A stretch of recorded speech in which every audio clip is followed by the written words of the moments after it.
Selamat datang di program studi Ekonomi, Fakultas Ekonomi dan Bisnis, Universitas Muhammadiyah Yogyakarta, Indonesia. Program studi ekonomi memiliki visi menjadi program studi ekonomi yang unggul dalam pengembangan ilmu pengetahuan dan teknologi berlandaskan nilai-nilai Islam di Asia Tenggara pada tahun 2025. Program studi ekonomi bertujuan membentuk lulusan yang kreatif, inovatif, menguasai teknologi informasi dan komunikasi, serta berwawasan nasional dan internasional. Program studi ekonomi Universitas Muhammadiyah Yogyakarta memiliki 4 enrichment course, yaitu ekonomi pembangunan berkelanjutan, ekonomi kreatif, ekonomi kesehatan, serta ekonomi keuangan dan perbankan Islam. Welcome to Faculty Economics and Business, Universitas Muhammadiyah Yogyakarta. Economic study program with excellent accreditation is the right place for those who are interested in becoming professionals for economic institutions, banking and finance, and also research center Indonesia. Economic study program Universitas Muhammadiyah Yogyakarta is the third of the best study programs in Indonesia in the field of economics, econometrics, and finance based on Simago institution rankings. Economic study program Universitas Muhammadiyah Yogyakarta born to be number one. The Economic Study Program, Faculty of Economics and Business, Universitas Muhammadiyah Yogyakarta has 2 graduate profiles, namely as economic analysts and entrepreneurs who are equipped with knowledge and insights on various topics related to the problems faced both in macro and micro spheres. Various analytical tools are studied and applied in various cases, supported by technology and integration of Islamic values in each courses. Dalam memberikan pengalaman belajar yang prima bagi mahasiswa, program studi ekonomi memiliki beberapa fasilitas yang menunjang pembelajaran, seperti ruang kuliah yang nyaman, perpustakaan,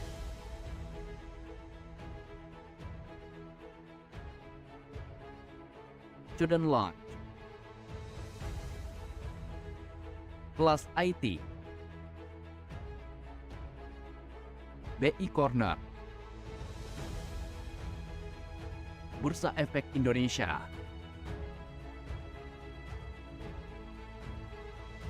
mini bank,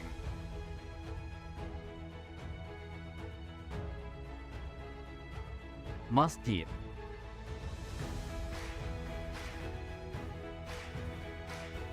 fasilitas olahraga,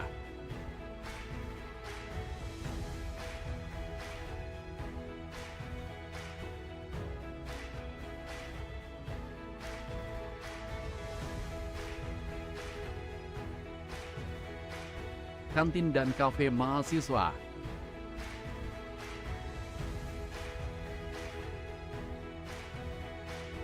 serta sportorium. Selain itu, program studi ekonomi memperkenalkan rencana evakuasi darurat seperti jalur evakuasi, titik kumpul, alat pemadam kebakaran, hydrant, serta baju pemadam kebakaran. Melalui program internasional, kami memiliki kegiatan pertukaran pelajar dengan institusi terkemuka di dunia, seperti universitas di Malaysia, Tiongkok, Taiwan, Turki, Timur Tengah, negara-negara Eropa, dan Afrika. Alumni program studi ekonomi bekerja di beberapa institusi bergengsi seperti Bank Indonesia, Otoritas Jasa Keuangan, Kementerian Luar Negeri, Lembaga Penjamin Simpanan, Keuangan Mikro Syariah, dan lain sebagainya. Assalamualaikum warahmatullahi wabarakatuh. Goedenavond, I'm Unity Tanya Velasta, IPF student batch 2019, Faculty of Economic and Business, Universitas Muhammadiyah Yogyakarta. In here, I'm not only learning in the class, but also I have many other interesting experience, such as attending seminar with extraordinary speakers, learning culture and history directly in museum and other historical places. I also had the opportunity to do an internship here at COSAM, a company engaged in research and development in Turkey. IPF had given me a lot of opportunities to enhance my potentials, including my potentials in international levels. So they always push me to the limit that I have to involve in many international activities such as student exchange, international paper competitions, and EDGE. And this experience really helped me to fostering my leadership skills, my independent skill, as well as my participation in international communities. Program studi ekonomi mengadakan event internasional seperti International Conference on Islamic Economics and Financial Inclusion setiap 2 tahun. Summer Course International Training for Young Islamic and Economics Leaders setiap tahun. HIMI Economics Research Olympiad. International Research Dissemination Forum. Taiwan Higher Education Exhibition, and International Culinary Festivals. OMA has a high qualified lecturers who teach in English on quiet, practical manner. OMA provide a lot of facilities to improve the well-being of the students. And also there are serious guest lecturers and international conference for Islamic economic and finance. It's a wonderful place to be here at UMA, and I'm very glad to be able to contribute for a long-term sustainable change and development, and I'm very glad to be given the opportunity to be here and contribute my skills and knowledge for the betterment of this society. Program studi ekonomi Universitas Muhammadiyah Yogyakarta, kreatif dan berkarakter Islami.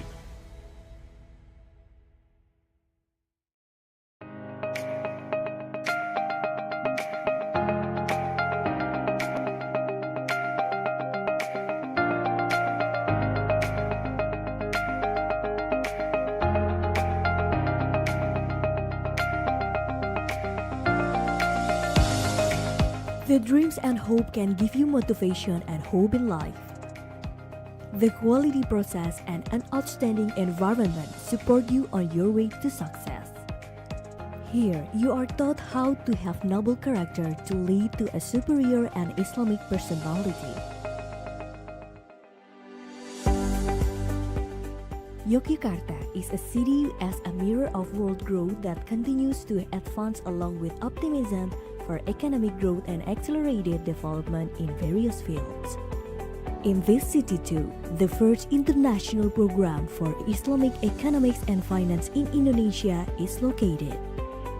IPF is the international program for Islamic economics and finance initiated by Dr. Mashyudi Mukarrabin and was officially launched in 2009 in collaboration with the Department of Islamic Economics, Universitas Airlangga, Surabaya.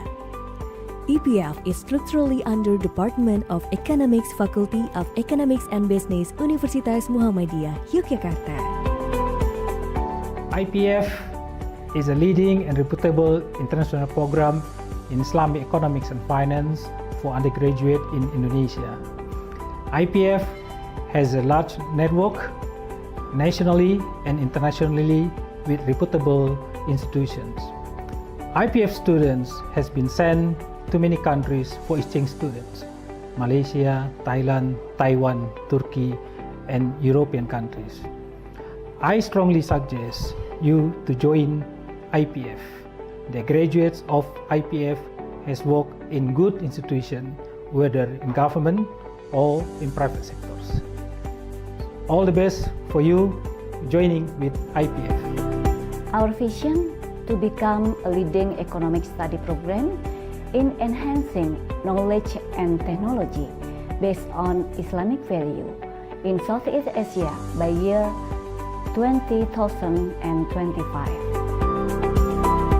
To achieve such vision, IPF sets 4 missions including internationalization, academic excellence, research core base, and empowering people. There are various achievements at national to international levels which are proof of our quality, as well as various institutions that are members of cooperation in various fields from national to international, including Malaysia, Thailand, Taiwan, China, Korea to Spain. A perfect collaboration until we got institutional accreditation with an A grade from BANPT. What benefit you can get if you join this study program, including first, they will be given an opportunity to conduct students' exchange to EPF university partners. Second, a valuable opportunity is given to conduct internship in financial institutions and governmental authorities. Third, they will be encouraged to attend and participate in international conferences related to economics, banking, and finance. Fourth, they are prepared to reach English proficiency score or TOEFL. Fifth, they will be equipped by Islamic internationalization program at EPF character building programs.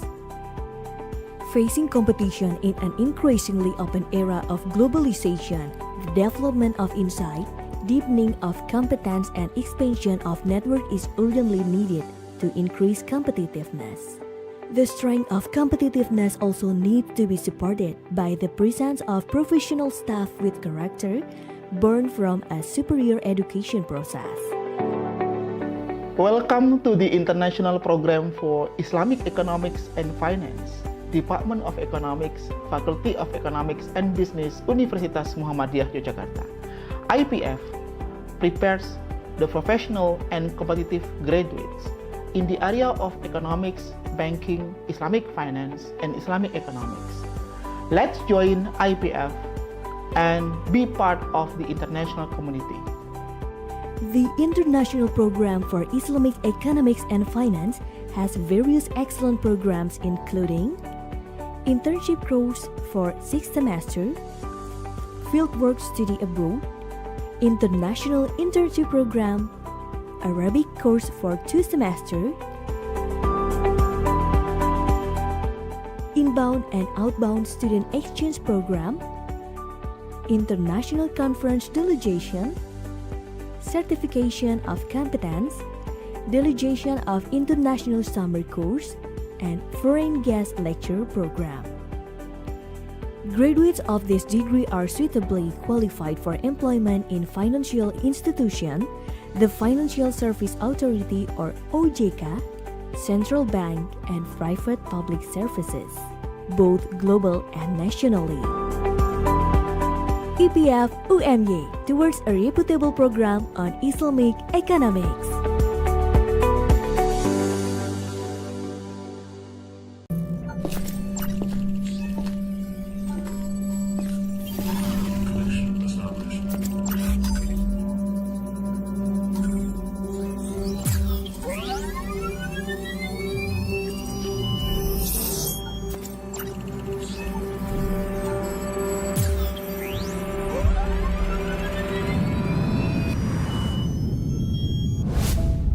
The world is becoming more limitless, and global competition is becoming more accessible.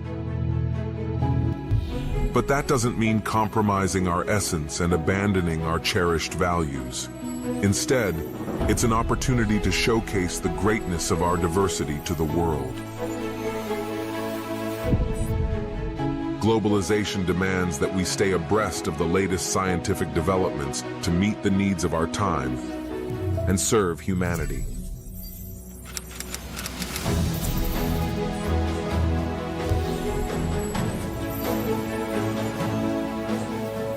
That is why we need to open our hearts, continue learning, and never be content in our quest to become individuals who are excellent, modern, and guided by Islamic values. With this spirit, we believe that achievements are inevitable and that they open up broader opportunities for continuous progress and being at the forefront. Surely on the path of change, we will face obstacles that we must overcome, demonstrating our ability to conquer them.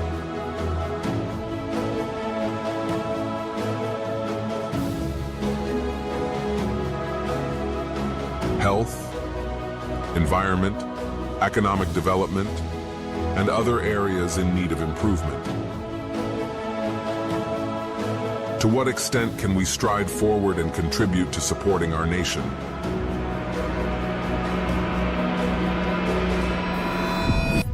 We simply need not hesitate to try, for today belongs to us.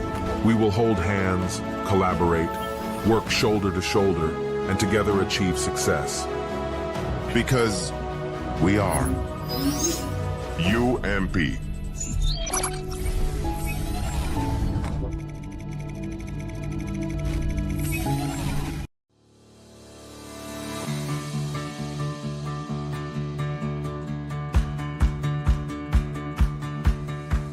UMM aspires to achieve international recognition by accrediting its programs by 2022 to 2030, enhancing global competitiveness. The Strategic Internationalization Plan prioritizes AACSB accreditation, promoting innovation in curriculum development, ensuring relevance to global trends. In alignment with the objectives of developmental spirit of UMM, the Department of Development Economics strategically envisions its milestones. Commencing from 2010 to 2014, the program focused on strengthening the vision, mission, targets, and strategies, committing to emerge as a preeminent department in producing competitive economic scholars within ASEAN. As a manifestation of internationalization, the Department of Development Economics is rooted in an entrepreneurial spirit, Islamic values, and contributes to sustainable development goals. To fortify its international presence, the Department of Development Economics engaged in benchmarking and collaborations with several ASEAN countries, including Hong Kong, Taiwan, and Malaysia, as a tangible commitment to internationalization.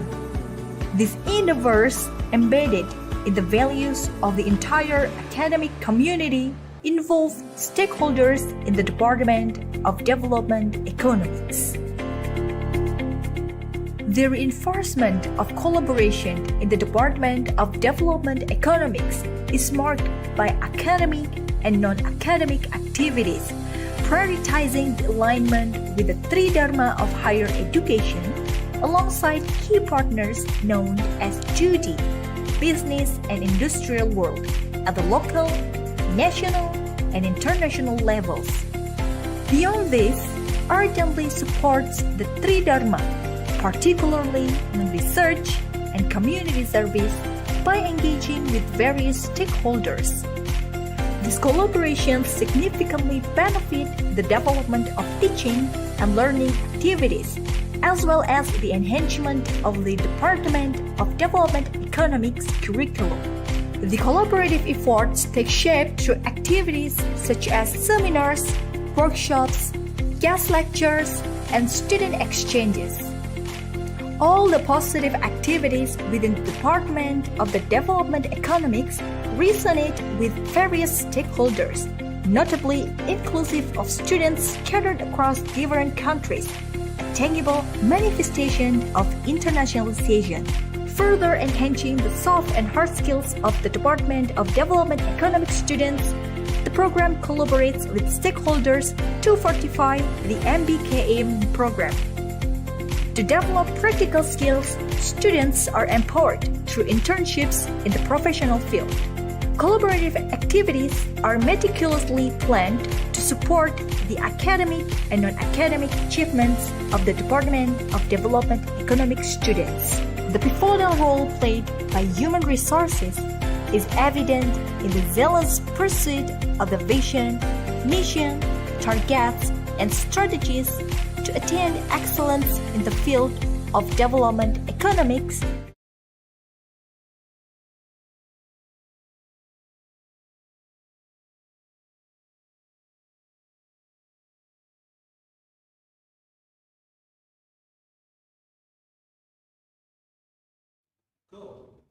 Assalamu alaikum wa rahmatullahi wa barakatuh.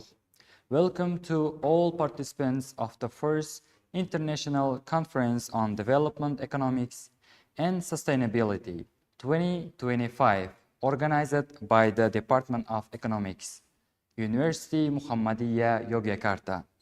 This conference is an important step to work together and better understand the challenges of the development and sustainability today's changing world.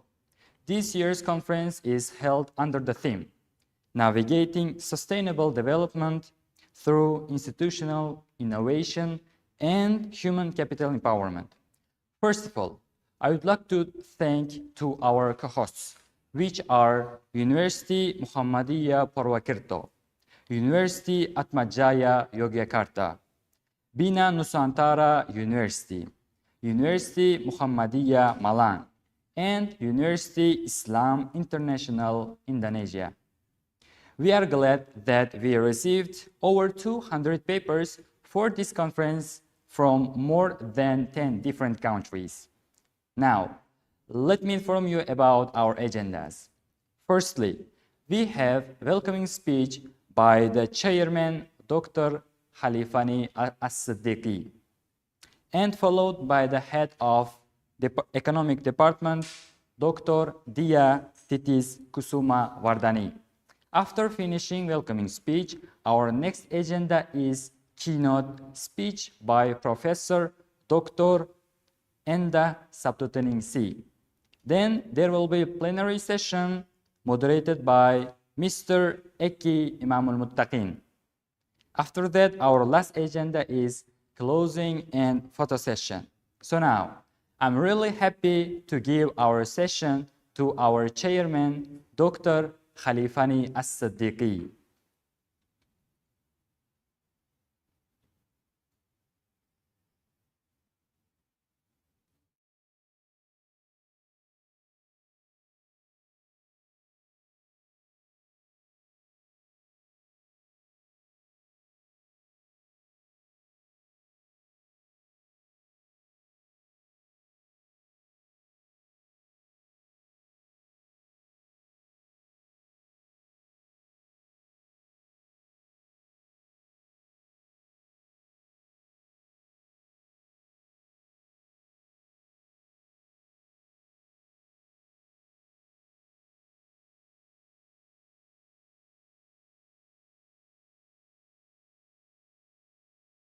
Many of you had valuable opportunities to connect.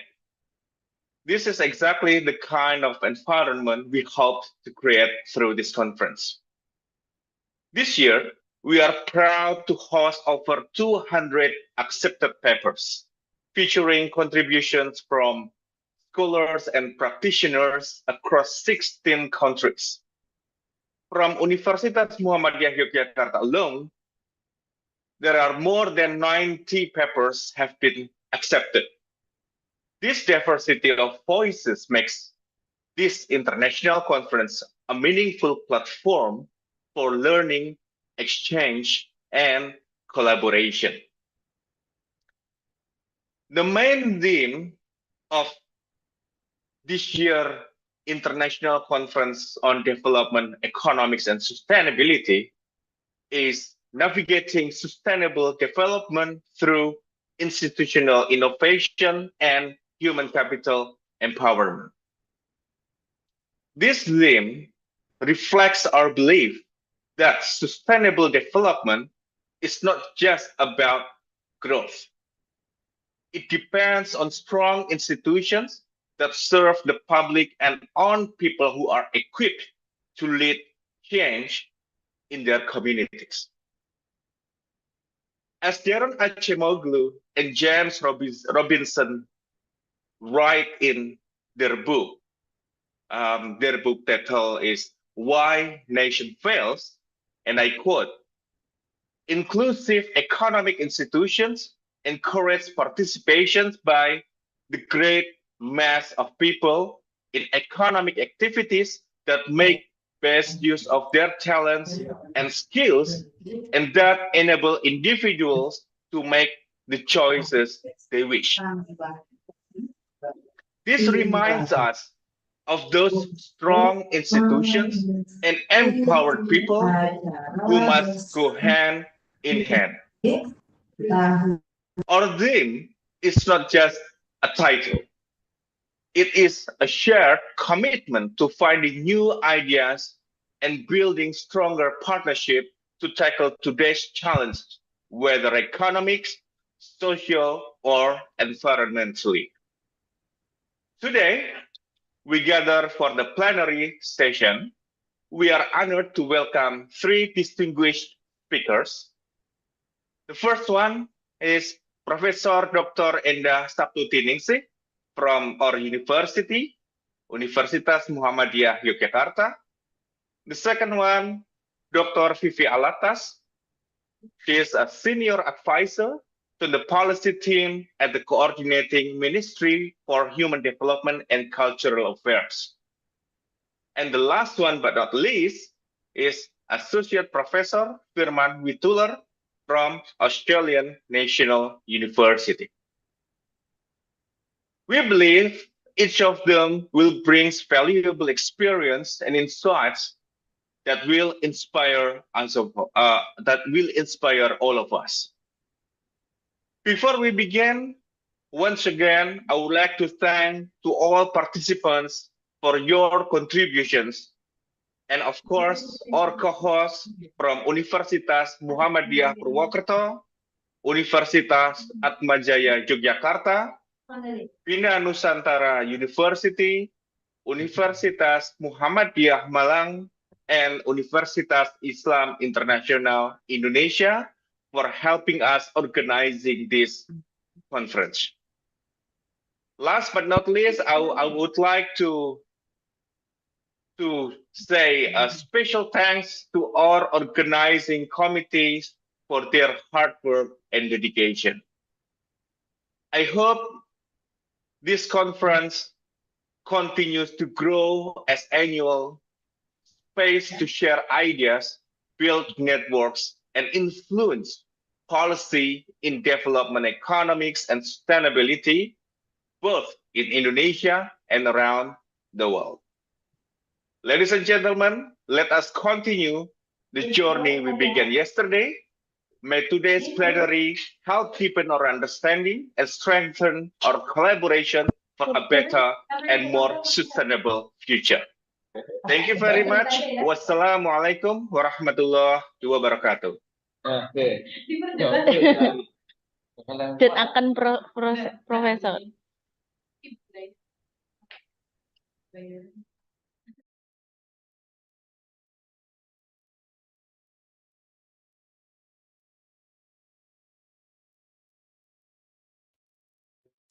Thank you very much for your welcoming speech, Dr. Khalifani As-Siddiqui. Now, let's continue to welcoming speech. I'll give the time and place to our Head of Economics Department, Dr. Dia Titis Kusuma Wardani. Time is yours.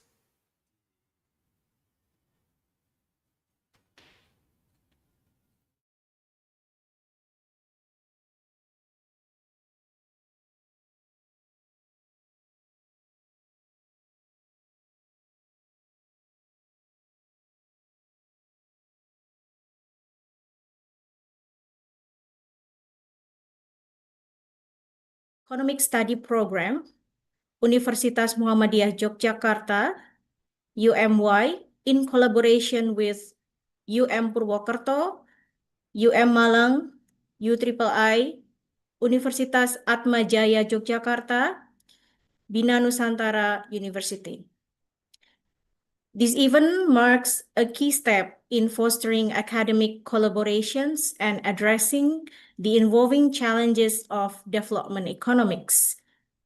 With the theme Navigating Sustainable Development Through Institutional Innovation and Human Capital Empowerment, this conference highlights the crucial role of institutions and empower human capital in driving sustainable program. We are honored to gather scholars and professionals from diverse fields to share insight and generate practical solutions that benefit both academia and society. My sincere thanks to the organizing team, keynote speakers, presenters, and all participants for making this event possible. May Icdes 2025 inspire meaningful collaboration and innovation. Warm regards. Wassalamualaikum warahmatullahi wabarakatuh.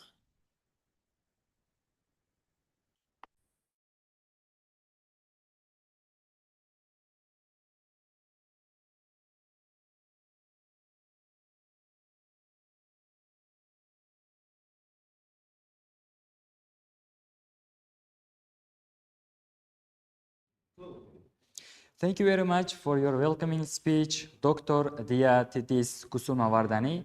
Now we have come to keynote agenda. Our keynote speaker is Professor Dr. Enda Sabtuteningsi. Now I'm going to give our session to Professor Dr. Enda Sabtuteningsi.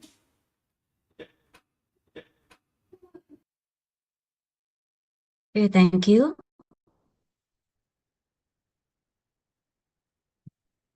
Could we share the slide? Okay, thank you. Ya, Assalamualaikum warahmatullahi wabarakatuh. Good morning and warm greetings for all participants of International on Development Economics and Sustainability 2025. First and foremost, I would like to express my deepest respect to my fellow associate from Australian National University and Vivi Alatas, Senior Advisor at the Coordinating Ministry for Human Development and Cultural Affairs. And it is an honor to collaborate alongside both of you. I would also like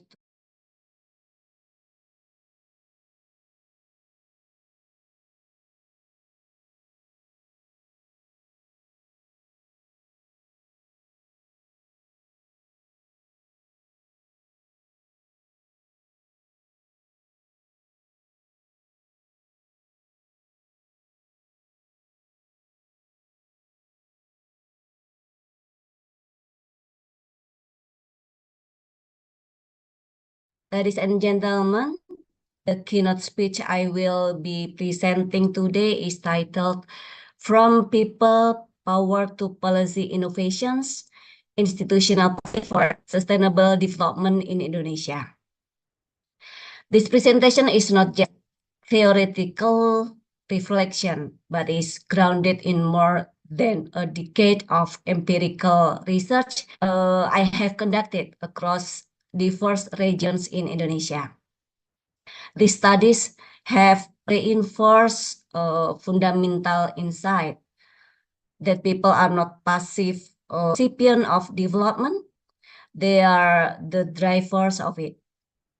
And so I will invite you to explore with me how institutional innovations and human capital development can be not only buzzwords, but real levers of sustainable, especially when led by communities themselves.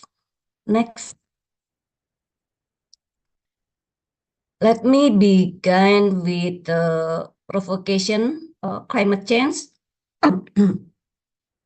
is not just a crisis of carbon, it is a crisis of institution. In Indonesia, we have many crises like flood, drought, marine degradation, plastic pollution, and then these are not just natural. They are symptoms of deeper structural failure, of fragmented policy, absent coordinations, top-down planning, and disempowered communities.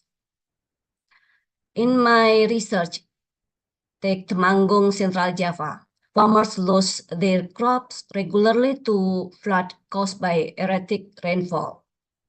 In our study, 79% of them willing to pay for flood mitigation programs.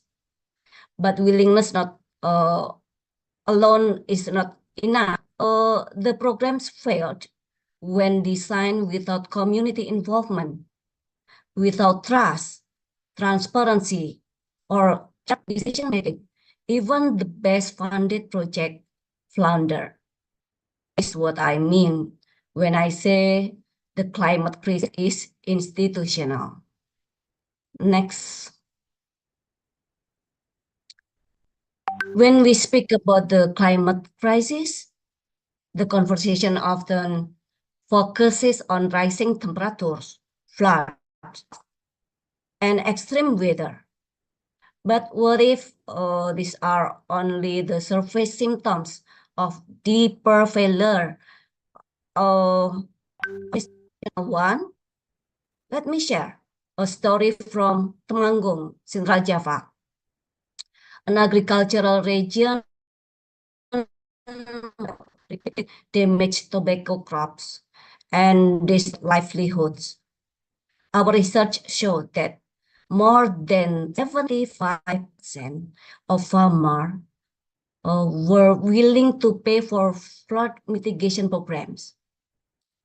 That's remarkable, but this effort failed. Why?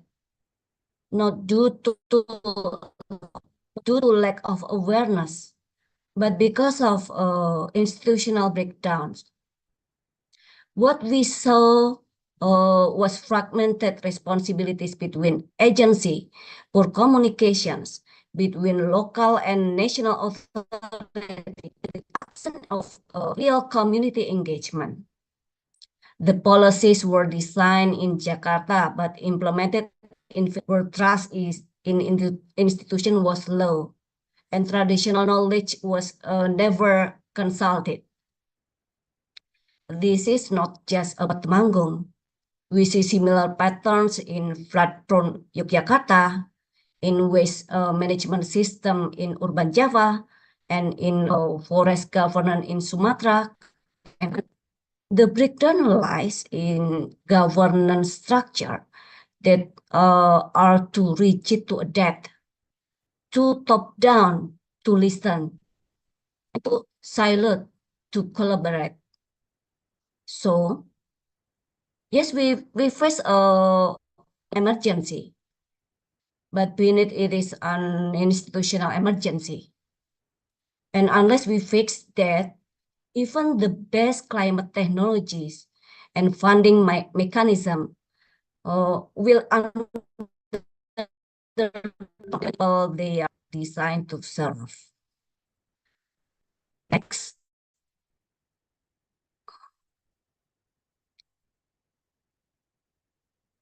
Yeah. Okay. Sorry. Sorry. Yeah, we speak about the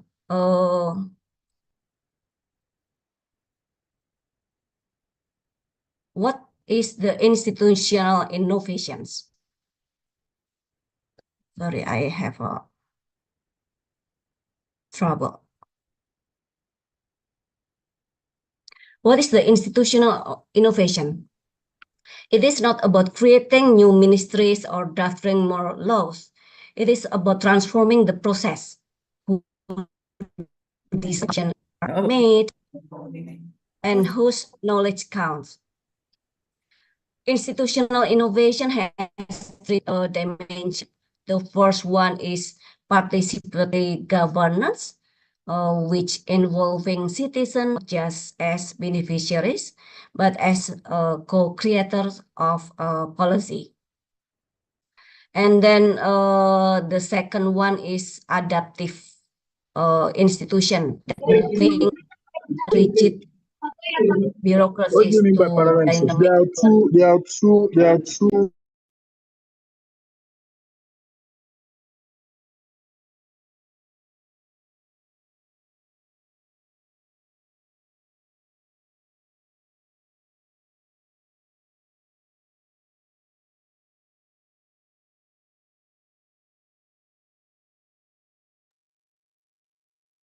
Yeah, can you hear?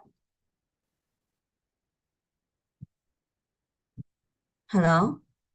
Yes, can, Yes, Prof. Prof. Okay, yeah. And the last one is multi-level integration, which ensuring that national, local government. A great example comes from Gunung Kidul, a drought-prone area. Their local communities design rain harvesting system and applications. These weren't top-down interventions. They emerge from participatory design, traditional knowledge, and institutional improvisations. Next.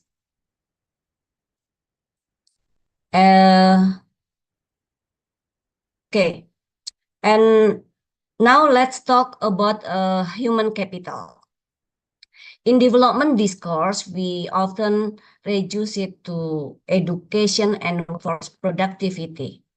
But in my view, human capital must be defined by agency, the ability of individuals and communities to act, adapt, and innovate.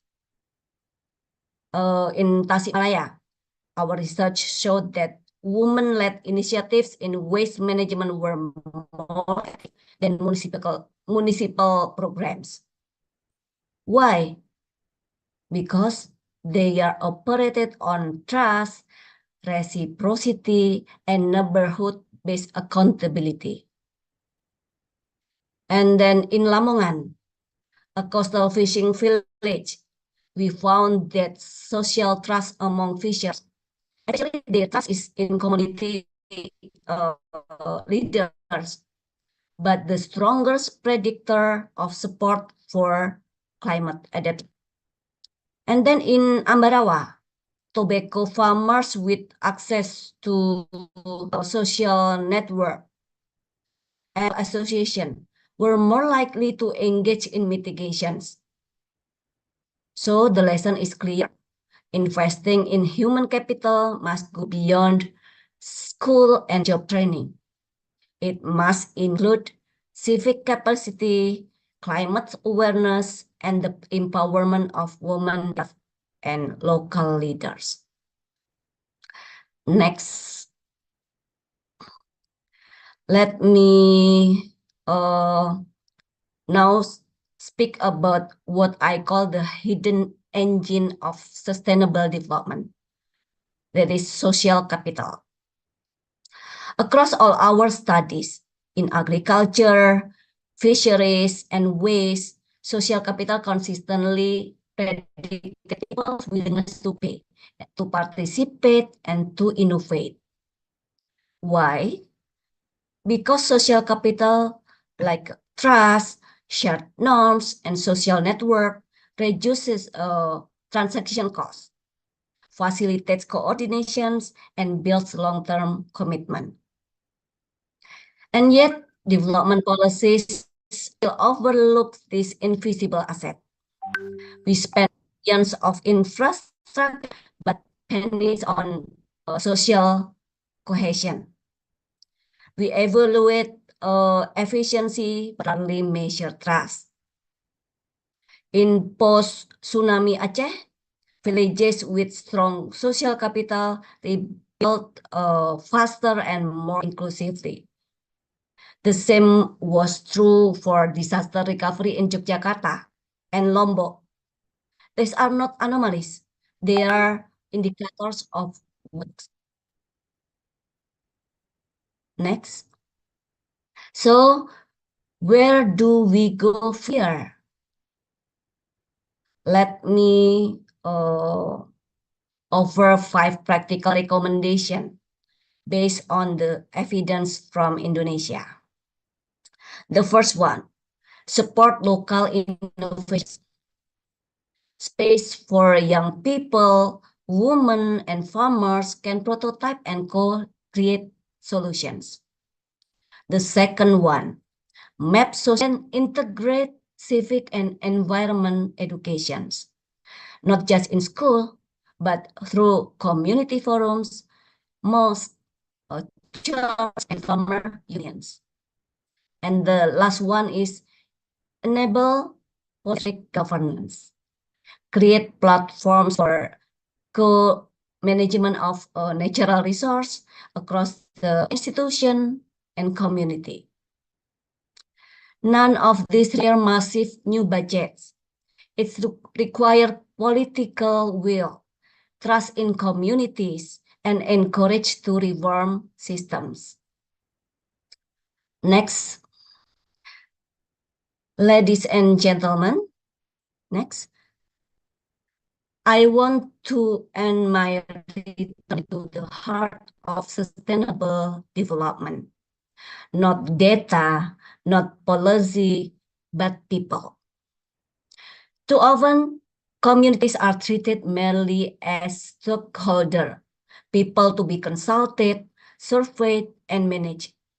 But I propose a different paradigm, one where communities are not just participants, but leaders of change. From Temanggung, Tasikmalaya, from Lamongan to Aceh, we have seen that local actors hold not only knowledge, but solutions. Farmers who know when the water safe, fishers who can treat tides better than any satellite. They are not passive beneficiaries. They are knowledge holders turn solutions. What they lack is not awareness, but space, not commitment, but a seat at a decision-making table. And that is what institutional innovation demands of us, not just top-down framework, but bottom-up leadership. Policies that listen, budgets that follow trust, planning that values life experience as much as technical expertise. True sustainability is not engineered in capital cities. It is co-created in the village, on the coast, and in the neighborhood where resilience is life every day. So let's be clear, the path forward against we stop seeing people as barrier and start seeing them as the bridge. Next, ladies and gentlemen, as we draw this session to a close, let me leave you with a reminder. Sustainable development is not something we deliver to communities. It is something we build with them. True transformation happens when local wisdom meets institutional courage. When people are not seen as obstacles, but as architects of their future. And so I close with a simple verse, a reflection of that shared hope. Walk upstream, guided by light. Wise step taken toward what is right. Let's protect the earth with all our might, so future generations inherit its pride. Thank you for your attention, your commitment, and your shared journey toward a more just and sustainable world. Wassalamualaikum warahmatullahi wabarakatuh.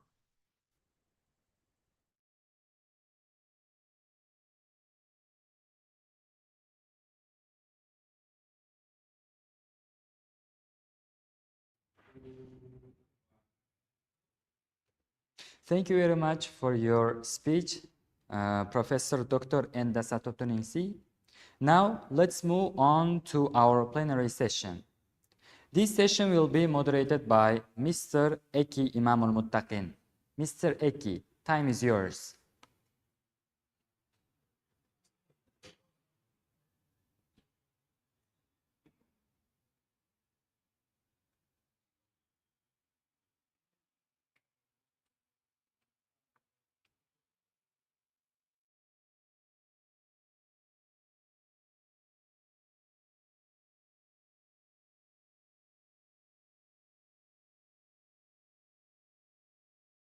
Okay, now it's okay. Settle down. Now it's settled. Bu Okay, thank Vivi you so Alatas much. already come in, join. Thank you. Okay, thank you so much for this great opportunity. Assalamualaikum warahmatullahi wabarakatuh. Welcome to International Conference on Development Economics and Sustainability, hosted by our Department of Economics, Faculty of Economics and Business, Universitas Muhammadiyah Jakarta. But first of all, I would like to introduce myself. I'm Eki Mamutakin. I'm faculty member of Department of Economics, Faculty of Economics and Business, Universitas Muhammadiyah Jakarta. So here you are in the focal conference. Icdes is part of a focal conference of the 9th ECOC, and the third is ICCS, powered by Directorate Research and Community Service. And actually we have been collaborating with UIII, yeah, Universitas Islam International Indonesia, Universitas Muhammadiyah Purwokerto, Universitas Muhammadiyah Malang, Binus University, and also Universitas Atmajaya Yogyakarta. And we would like to welcome you all presenters and participants, and especially for the speakers, Bu Vivi, Bu Dr. Vivi, and Pak Firman. Yeah, thank you so much for joining us. For all presenters and participants, I would like to express thank you so much, and you have successfully presented their papers yesterday, sharing new ideas and also insights since morning to the afternoon, yeah, yesterday. And we are here in the second day. We are here in the second day for the main session, yeah, plenary session with two main speakers. But before that, before I hand over fully to the first speaker here, we have two speakers. I just want to express my gratitude that today's topic is quite interesting, yeah, for us to join this plenary session. Yeah, let me read the topic that we have in Icdes, yeah, International Conference of Development Economic and Sustainability. We have topic navigating sustainable development through institutional innovation, yeah, and human capital empowerment. So I think we have two main speakers here talking. They would like to talk about the poverty, maybe Indonesian life survey data, and so on and so forth. But before that, I just want to express that just a brief introduction about our current situation.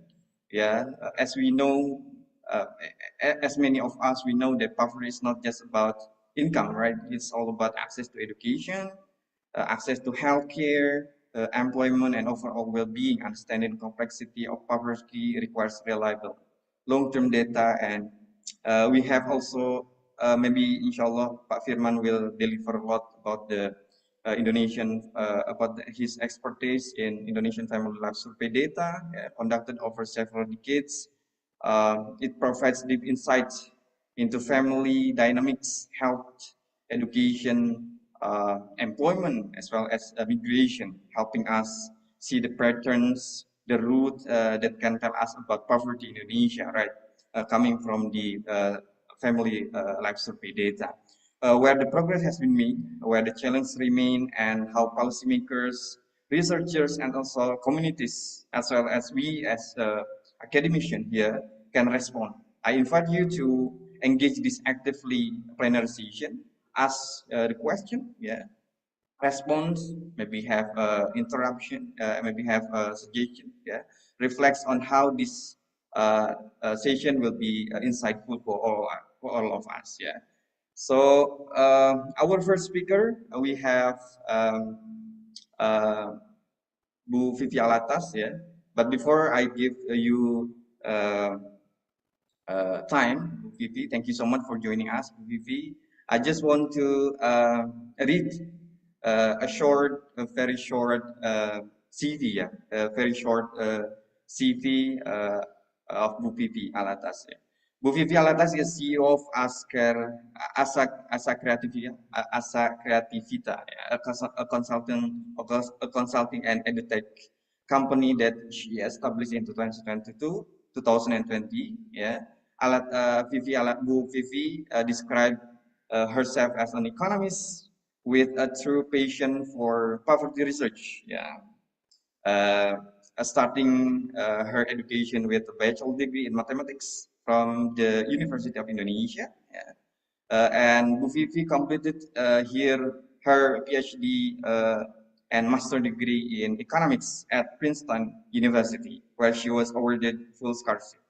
Formerly, she was a lead economist of World Bank, where she led a team of seasoned local and international economists in producing several flagship reports for national and global audience, including, I just want to read some more CV, targeting poor and vulnerable household in Indonesia, making poverty work in Indonesia, Indonesian rising divide, Indonesian job report, and aspiring Indonesia, expanding the Middle East.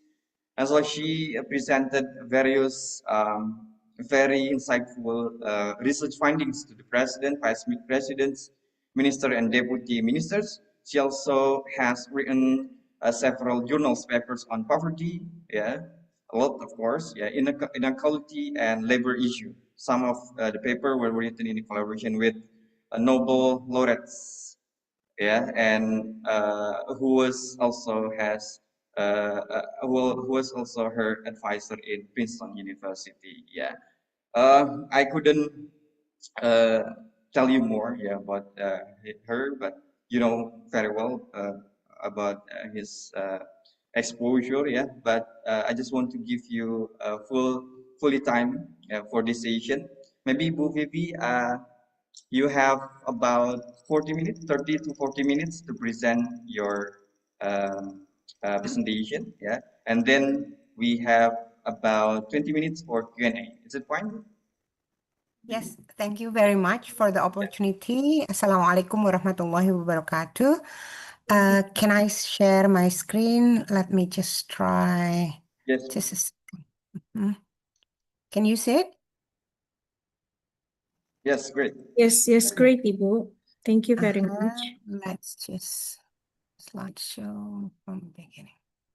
Okay, sorry for some misunderstanding. My slide is in Bahasa, and I Okay, think Bu. like when I look at the most of like the participants are in Indonesians.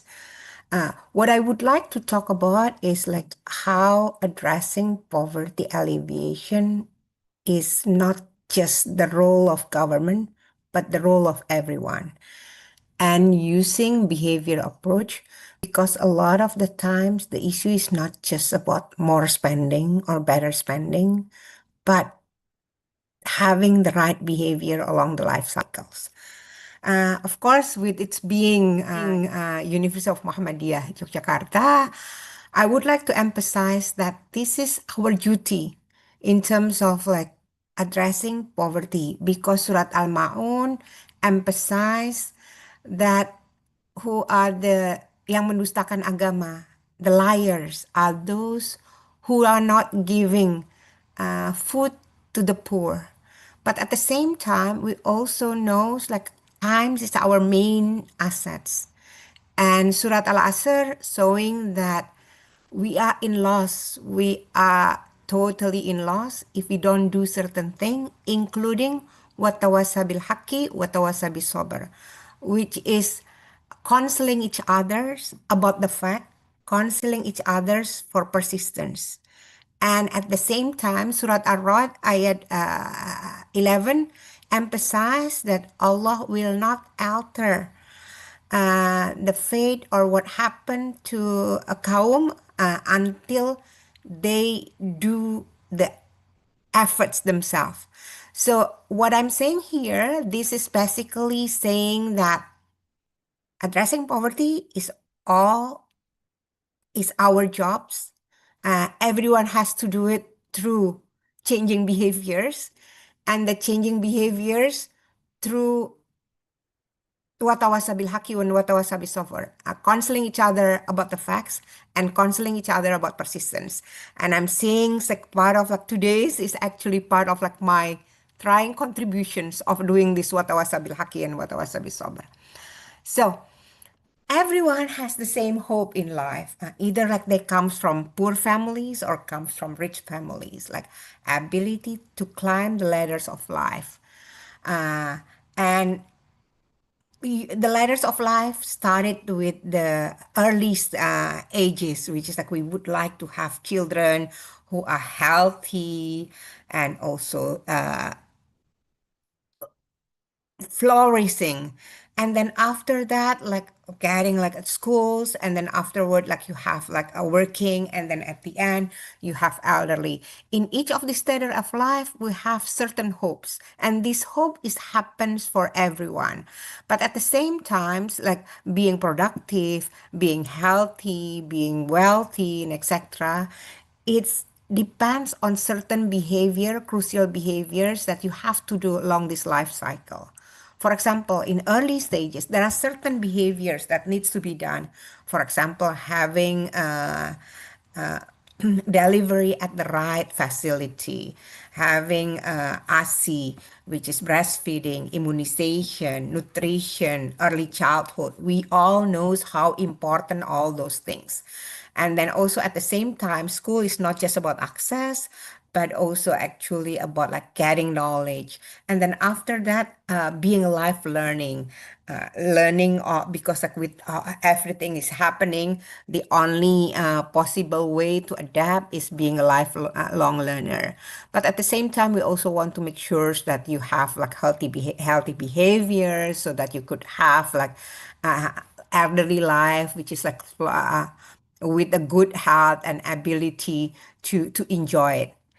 But we also know that there are very a lot of shocks and critical vulnerabilities along the life cycles. Now, for example, in early stage, uh, maternal mortality is still a big issue in Indonesia. Indonesia have maternal mortality almost 10 times than Malaysia. For every child, the most important things for them is like in their first day of life is like having their mother alive. And this is some things that the shocks could have a lot of jeopardized implications along the life cycles. We also would like to make sure that children are actually in school and not getting dropped out of school and also learning from school. And when they are ready to come to the labor market, they got the right uh, jobs, but there are also shocks like at unemployment, under unemployment, or even harvest failure, and or even like all kind of like having jobs, but actually very much with almost nothing that can actually address their needs in their necessity needs in everyday life. But after that, elderly, you also have like another shocks, which is like illness or lack of like saving or being left alone. So the ideas of climbing the ladders, the ideas of addressing poverty is about making sure that you have this crucial vulnerability addressed. You also have the critical uh, behaviors being conducted along the life cycles. Yes, of course, government has a lot of roles, but those who are in the driver's seats is like everyone have is in the driver's seats in terms of like ensuring that they could climb the ladder of life. Let's see about like this crucial behavior supposed to be some things that everyone knows it's important. Everyone knows that this will have a beneficial impact in their life or even in addressing uh, poverty trap, generational poverty trap. But at the same time, we saw that 20 only 74% mothers conducted pregnancy consultations. At the same time, for example, like ASI, breastfeeding is the best gift that mother can give to their children. Around half of baby in Indonesia do not get exclusive breastfeeding. Uh, Immunization supposed to be free in Puskesmas, but only around 63% of children in Indonesia got full immunizations. ECED supposed to be the best 1 year in ECED. A return to the education is better than 1 year in university. But you could see that there are still more than 50% of Indonesia children that do not get ECD. Of course, the issues can be not only just about money, not about economy, but also access and others. We can talk about it later. But this is like another crucial behaviors that did not happen in the early stage of life.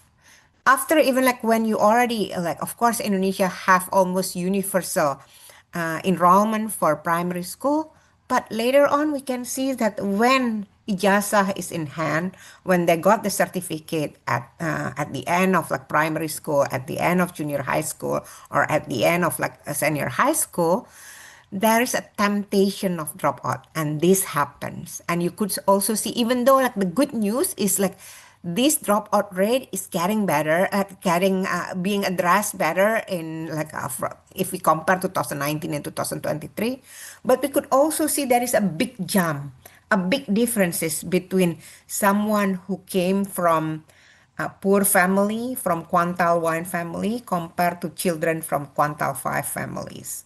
You have a big differences in here. So there is a need to addressing this dropout. Why people will not want to send their children to school, even though there are KIP, there are program keluarga harapan, KIP kuliah, and etc., or even LPDP. But people did not send, still quite a lot of poor household, quite a lot of non-poor household, also not sending their children to school more than like beyond SD. Another crucial behaviors is of course reading. This data is quite a long time ago, but I think that probably the insight is still the same. If we look in terms of the proportions of high school students who read textbooks in last week, only around 28% of high school students come from poor families claim that they read textbook last week. For non-poor, it's almost double, but still not 100%. If they don't read textbooks, then like how can we be ensured that access to education means access to learning? Another issues of like crucial behavior. This is for youth between 15 to 25%. The idleness is more than 20%. It's actually around 30%. Idleness means not being in school, not having a job, not looking for a job, not in labor market, not in training, not doing anything. We are keep talking about bonus demography. If we don't address this behavior, willingness to take chances, willingness to be outside their comfort zone, it will be difficult for us to attain whatever our dream of Indonesia 2045 and etc. At the same time, labor force participations of women in Indonesia has been stagnated since decades between 50 to 53%. Another crucial behaviors that are not taking place. Youth unemployment is a big issue in Indonesia. And the biggest youth unemployment is for those who it's actually university graduate. Even though every year almost more than 1 million new graduates, it's not easy for them to get jobs.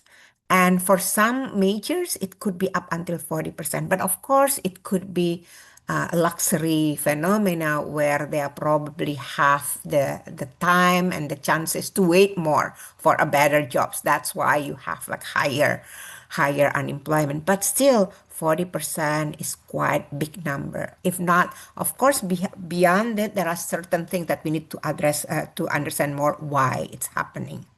One of the reasons is mismatch. There are two types of mismatch: vertical mismatch and horizontal mismatch. Vertical mismatch means that you have graduate degree, you have university degree, but your work is actually only require high school degree. Horizontal mismatch is like you have degree on certain type of major, but you actually works on totally different type of major. For vertical mismatch, it's around 27.9%. But for horizontal mismatch, it's around 68.4%. So university is not being used for learning, for getting the school, but only for getting the credential and signaling purposes. So the 5 years is not being used to make sure that you actually have the skills. You actually have the skills to do whatever you want to do afterward or whatever you want to improve afterward. Training should be something that being chosen both by employer and employee, because for employer, they have difficulty to find the right workers. This is based on a data quite a long time ago enterprise survey. It should be that they should be more willing to give training to make sure they get a better worker, a better type of workers with more productivity. But they don't do it. If we compare to East Asia Pacific and others, Indonesia company who provide trainings is very, very small, only around 8%. At the same time, among workers, training should be something for second chance opportunity to improve their skill, to ensure that they are able to adapt. But those who are willing to take trainings are those who are not the most needed, because a training is high for those who have master degree or doctoral degree, but very, very low for those who have low education. This is another crucial behavior that did not happen. Also, we see this is, of course, a combination of supply side and demand side. Most of Indonesian workers got their job through kinship, through friends, through informal channels. Uh, Registering from job fair or contact company is very small compared to contacting family and acquaintances.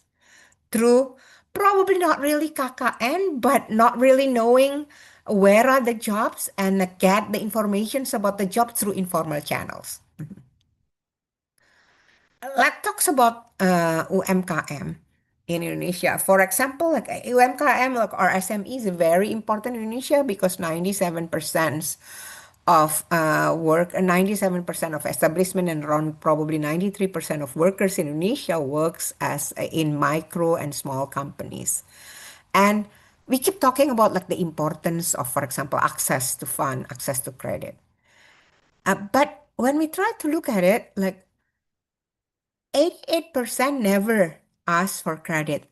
And out of those who never asked for credit or even like got like being only 2%, 88% never got credit. Only 2% actually ever asked for credit and the usulannya ditolak, getting rejected. All others is because of like either they don't want the procedure, they don't feel like it, they feel like it's not the right one. So it's more about not willing to take credit. After, of course, having companies is a difficult, a complex things like, but very small numbers are conducted proper, not even proper, like minimal planning. Very small number are actually doing planning to ensure that it's not just trial and error. At the same time, we also know there are quite a numbers of SMEs empowerment programs, but very small coverage and very small take up in all kind of like these programs.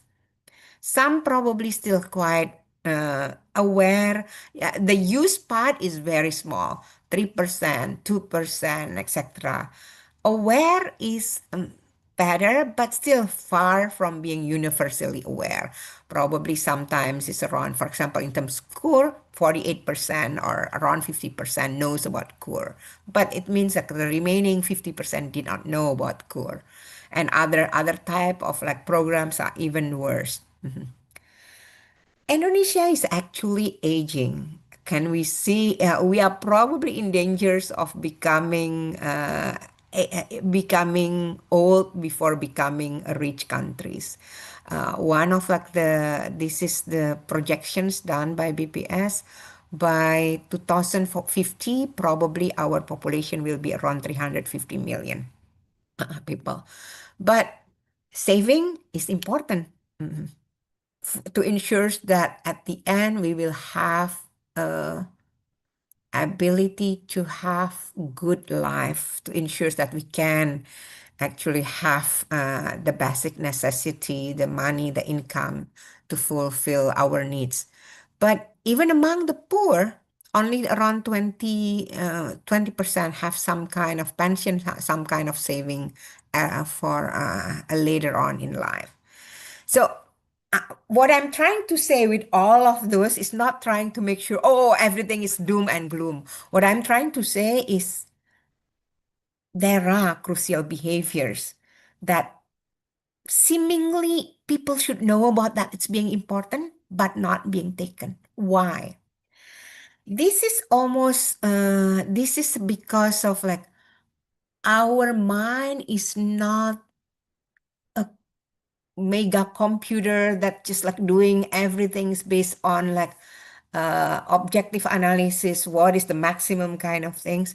It's very complex. We have what Daniel Kahneman said, thinking fast and thinking slow. We have what Ibn Sina said, wahm instead of akal, that actually jeopardizing our decisions in life. For example, myself, I know that I need to lose some weight. But if there are gorengan in front of me, it is very difficult for me to say no to tahu goreng if it is put in front of like my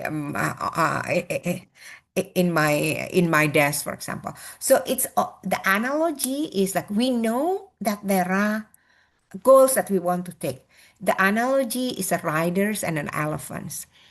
The riders would like to go to a certain destination, and he knows that there are some obstacles along the way to go to the certain definition. What we need to do in here for the riders and the elephant, the riders needs to know how to go to those destinations. The elephants needs to be willing to go to take the steps to go to all those path of getting to the destinations, and they need to be able to address the constraint, the obstacle along the way between their started journey until reaching out the end of the journey. So in a way, they need to know, tahu, they need to be willing, mau, and they need to be able, mampu. Tahu, mau, mampu. And this is the issues is like why seemingly important crucial behaviors are not being taken. Tidak tahu, not knowing, tidak mau, not willing, and tidak mampu, do not have the resources. Not knowing, it can be not knowing how to do it, not knowing the importance of like ASI, imunisasi, not knowing about their right of getting KIP, and etc. Not willing, mager, baper, like being doesn't want to go outside their comfort zone, or cognitive bias, having some fallacy thinkings or cognitive bias thinkings that constrain them from taking what they should do. Hoax, conspiracy. In terms of like not able to do capabilities, it could be because of money, it could be access, it could be lack of skills, etc. And how can we do it? Like this is coming back to bersama. We need to do it together. In terms of like ensuring everybody's do more of these crucial behaviors, I would like to quote Esther Duflo and Abhijit Banerjee. It is possible to get some very significant impact on addressing the wicked heart problems in life by conducting seemingly small steps. If it is being properly thinking, properly planned, it can have a lot of impact. They are talking about like using some behavior science approach. There are quite a numbers of framework in terms of like using this behavior approach. East framework by the BIT in UK, or this a guide to using behavior. Sorry, and some of like the mind space framework and etc. Let me probably just talk about like some examples of mostly using the East framework, but some of it is very similar with other framework. Why? Something that very, very small things to do, and it's not rocket science approach, can actually make some difference. And my purpose of like sharing this, every one of us have some circle of influence where we can use this type of approach to change behavior. Part of this watawasabi haki and watawasabi sober. So the East framework have this easy, salient, easy, attractive, social, and timely. Let's talk about one by one. We need to make it as easy as possible. If we, for example, if the pension is being put as a mandatory, as something that right away being like this is for private company, for example, if it is being right away being put in deducted from your pay scale, you will not really think about it. For example, like when I was still with the World Bank, it is part of it that you have to, if you don't opt out, you will be put as in this pension. So make it as easy as possible. Another example is actually from this program in Mexico. This is one-stop shop for using for business registration, and this actually changed from 30 days that needed to do like the registration into just a couple of hours. And this actually increased business registration by 5%. Another things that actually showing how making it as simple as possible will actually make much different. FAFSA is an applications for getting scholarship, getting aid for those that comes from low from poor household. Previously, it's 8 pages with more than 100 questions. Only around what happened is 850,000 students that supposed to be eligible are not registering. By changing the number of pages, by changing the number of the questions, it's actually impacting much more, impacting like from 40% to 55% increase in terms of filing, and attending college from 27% to 34%, just by making it as simple as possible. And this is happening everywhere in Indonesia, where you see like some of the registrations can be made much simpler. The other things like making it as salient, as attractive as possible. This is another results from, let me oh sorry, this is behavioral insight studies that actually using AI chatbot in terms of like decisions, how to get landing. It's actually increasing interactions from the users by 40 to 50%. So that this is addressing the not knowing in an easy way.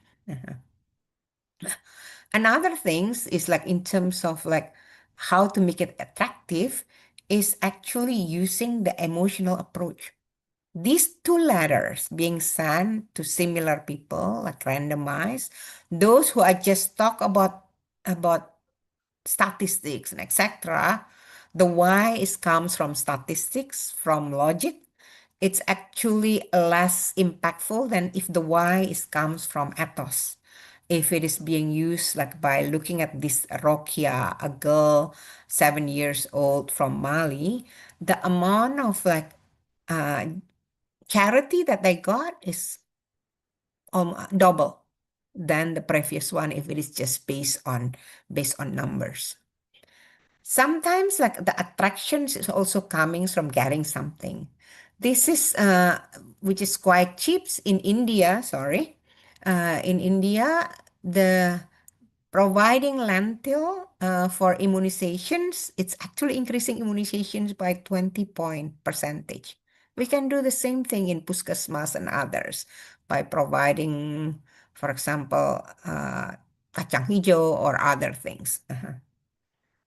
Getting the right messages to ensure that people have remember the messages is very important. Of course, nowadays it's becoming more and more easier to get the right campaign, but still you still need to make it as attractive as possible. Jodohnya bayi ya asi, how long can you live? But of course we do need, like nowadays we need to learn from the marketer in terms of A/B testings and etc. How to make the UI, the UX and etc. Or even like how to make it as look at as enticing as possible for those who are the target group. Even like we are sensory integration matters a lot. The disinfectant smell can actually urge us to do some bersih-bersih, like to clean up. And eating in a small plate is actually make us willing to take small portions and finish with less calorie compared to if our plate is actually. So there are ways to make our environment nudging us to do the right behaviors, not only through with words, but also making the right environment with all the five sensory. Berjamaah, social. This is one of like my main, my most favorite examples. So there is this program in, if I'm not mistaken, Zimbabwe, gap braids, not AIDS, because this program is not only in Zimbabwe, no, it's like being already being copied by other countries. AIDS is like one of the important the main issues there. So to get the message to the right people about the importance of not getting AIDS through using contraception, women contraception, the influencer that they use is not the influencer that have million of followers in social media, but this salon apa namanya nih, petugas salon, like the one that helping them get braids sambil ngepang and etc. She talks about the importance of contraception. What happened is like within 6 years, 3 million of these contraceptions is being sold, and the program are actually being copied by 6 other countries. It's like who give the messengers matters, really getting a set of like who are the right messengers for your message is very important. For example, in here, when you use the role models of someone who already did the same journeys and able to get the right role models for women in STEM, it's actually increase aspirations for women to took STEM studies to 15 to 20%. This is in Maladewa. Another things, of course, like using some kind of like gamifications or even interesting platform and etc. can also be some things that we can use to make more aware about certain program. For example, there is a competition, like competitions on business plan, national competition of business plans that provide 10,000 to 100,000 in Nigeria youth enterprise. It's actually making as easy as possible through this platform. It's increasing aspirations to to join the competitions, and also getting quite a lot of like significant results also. Another part is actually making it timely. Timely, for example, like this is coming back, this is like Save More Tomorrow. How this is like actually a program by Richard Taylor, the Nobel laureate with slow-mo, which identify people sometimes have the myopic belief and etc., discounted belief. But if you kind of like already have a commitment along beforehand, you probably will be able to ensure that they are not, they will do the right one in terms of saving more. This is they have to have a pledge of save more tomorrow, save when you 1 year from now when you got a new an increase in salary, and by default, and this actually increase 78% participation, and after 4 years, most of them are still joining. Were still joining the program. Reminders at the right times, it's also helping with HIV drug adherence. And no reminders compare with weekly reminders and daily reminder. It's actually reminding every day is less effective comparing to weekly reminder, because probably people feel when it is being daily reminder, they probably then tend to ignore it. But when it is being done weekly reminder in terms of the importance of taking the medicines at the right times, it's actually having much more impact than just with the other no reminders, for example.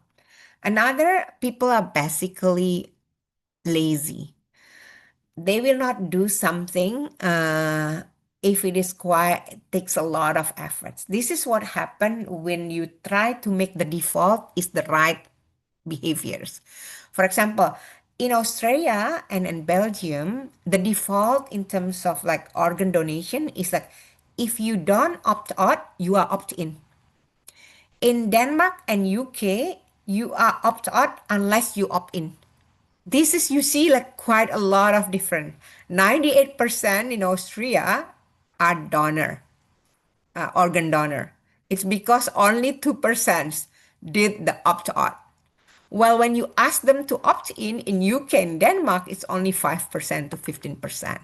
The architecture of choice, when you try to make sure that the default is something that actually beneficial, will have already make a lot of difference. This is taking into account that people inherently are lazy. The other things, this is like another where you do training for women, and then this training is not only just focusing on the traditional types of training, but also focus on psychological aspect of training, because a lot of the times the constraint of not willing to do something, it's more about mindset, more about cognitive bias, and addressing those will have better impact than just the traditional way of providing trainings. Another way of like another things of like in terms of examples is like sometimes the issue is too big that you probably need big actors to push this crucial behavior. Real men do not hit women, and you need to use Antonio Banderas and Shah Rukh Khan to ensure the message going to the right people, and people remember about this message. And positive deviant stories can help us really understand what might be possible to change behavior. For example, in Vietnam, trying to address the stunting issues among the poor, this is, if I'm not mistaken, UNICEF, trying to look in terms of what happened to those poor families that have healthy children, what they did differently. Apparently, they provide protein from udang-udang kecil, shrimps, when they collected from the paddy fields and etc. And they use it for the children nutritions. And this is something then like copycating these positive deviant stories and showing that there are examples from your own community that this could actually be addressed with this way, will have quite have more impactful results. So how can we do it? Basically, what we need to do is choosing the right behaviors that we would like to address. Apa, who, what, who, when, how, and then trying to get a sense like what are the main point, the main pain point, the main cognitive bias that happen to those target group, and then designing the intervention, piloting the interventions. For example, like some of the things that during, this is just to give a sense of like how bias happens. During COVID, we actually did like this some survey. This is in 2020, probably around November 2020. And we were asking a survey to some of like women, so the target group are women. And 81% said that they don't feel that they will got infected at all. Of course, we all got infected. 62% felt that pandemic will end in about 6 months. So by mid 2021, of course, they were wrong. Yeah. So this overconfidence bias is like one of the bias, but there are plenty of other bias that we need to really understand why people are not doing what they're supposed to do. Mainly, for example, this is like worried about the side effects for a vaccination, worried about the safety of the vaccines, etc., and etc. Those against vaccines in general, religious reason, I don't think vaccine effective works, etc. Really get a better understanding their belief, their bias, their pain points will give us better understandings about what kind of intervention that might have a difference. Quite a number of toolkits outside there. One of like the one that I really like is a behavioral insight toolkit for entrepreneurship programming. This is by UNDP and easily can be downloaded by anyone. And this is about trying to look in terms of like what are the barriers for SMEs. And we actually could coming back to these barriers is like we could categorize these barriers into tahu, mau, mampu. Not knowing, not willing, and not capable, doesn't have the capabilities. It's either missing conceptual models about how to be a good entrepreneurs. Friction, feeling like the too complex and all those legality and etc. Feeling helpless, they have like some failure before and then doesn't want to try anymore, or self identity, I'm not an entrepreneur at all, it's not for me, it's for other people. Or optimism and overconfidence bias, like really taking some things that believing that they will gain a lot of like profits from this without any proper planning. For example, this is planning fallacy, lack of self-efficacy, poor goal setting, scarcity mindset, negative emotion, lack of support, lack of networks. This is something that we probably, a lot of the time we have so many empowerment SMEs programs, but not really trying to get a better understandings of the barriers. What are the main barriers before coming up? It might not be just like we say previously, only 2% got rejected. All the others, why people are not taking it is mostly comes from a mindset issues, from the barriers that does not have anything to do with the access of the credit itself. So what do we need to do? Urun pikiran. This is coming back watawasabil haki. Urun disiplin watawasabi sober. Urun tenaga amal soleha. Urun peduli watawasabil marhamah in others. We can try to do like we have our circle of influence that we want to change the behavior by making it easier for them to know about the importance, to know how to do it, connect them with the role model, connect them with the right network, and etc. Or be the role model themselves, or even like doing a gerakan, doing it together with others. there are quite a lot of solutions that probably can give us some ideas regarding like even like using the norm, how to make sure the norms is actually positive and dynamic. For example, in Saudi Arabia, like showing informations about the aspirations of like their colleagues in participating in labor market is actually increasing uh, adaptability of so getting the normal should be something that more positive and minimizing bias that happens in terms of the selections criteria, making the form easier, making the form as much as easy as possible, creating network where they can learn from each others, and also giving like the right mentors, pushing for planning, pushing for mindset, growth mindset, etc. Make the default is the architecture choice with the right architecture choice to make it as easy for possible to conduct the behavior. So basically, what I would like to emphasize, everyone has a role in terms of addressing poverty. Some of the roles is might be you felt that it's just only a small things, but it actually can make a lot of impact. Thank you very much. Thank you very much, Bu Vivi. Thank you very much. Such a rich presentation. We have a lot of information that are fact, yeah, based on your experience. We can capture a lot of information. And if I could highlight and also conclude that actually we are still struggling to tackle what we call the issue of poverty and inequality, especially Indonesia. And Bu Vivi also has already very well in terms of the cases coming from the African countries, for example. And you are, I think, for the participant here, yeah, I expect you have a question for Bu Vivi, and this is session for Q&A. Yeah, we have actually 15 to 20 minutes, yeah, for Q&A session. Yeah, but before that, I just want to remind you that please raise your hand in the Zoom chat. Yeah.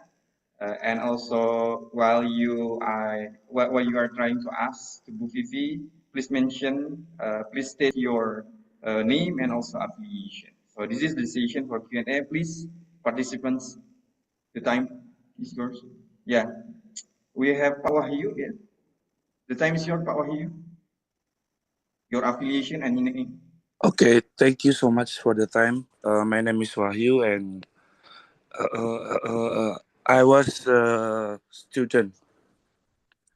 So thank you for the speech, Dr. Vivi. First question is on the life ladder.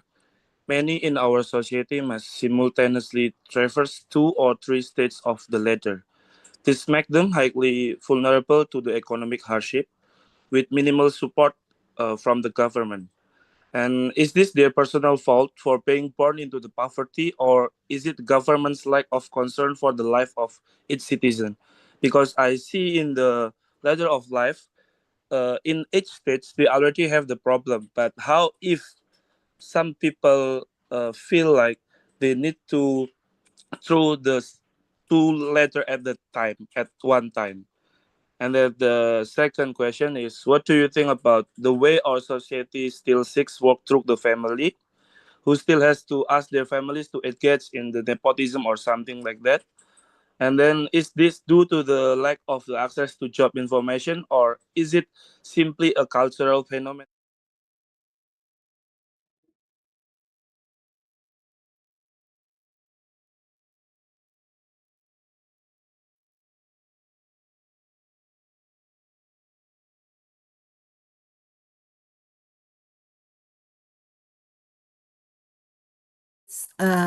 It's not, you cannot say that, oh, my main purpose is not saying that this is their own fault when somebody's, it's not saying that the government does not have role. The government has a lot of roles in terms of like making all of this constraint.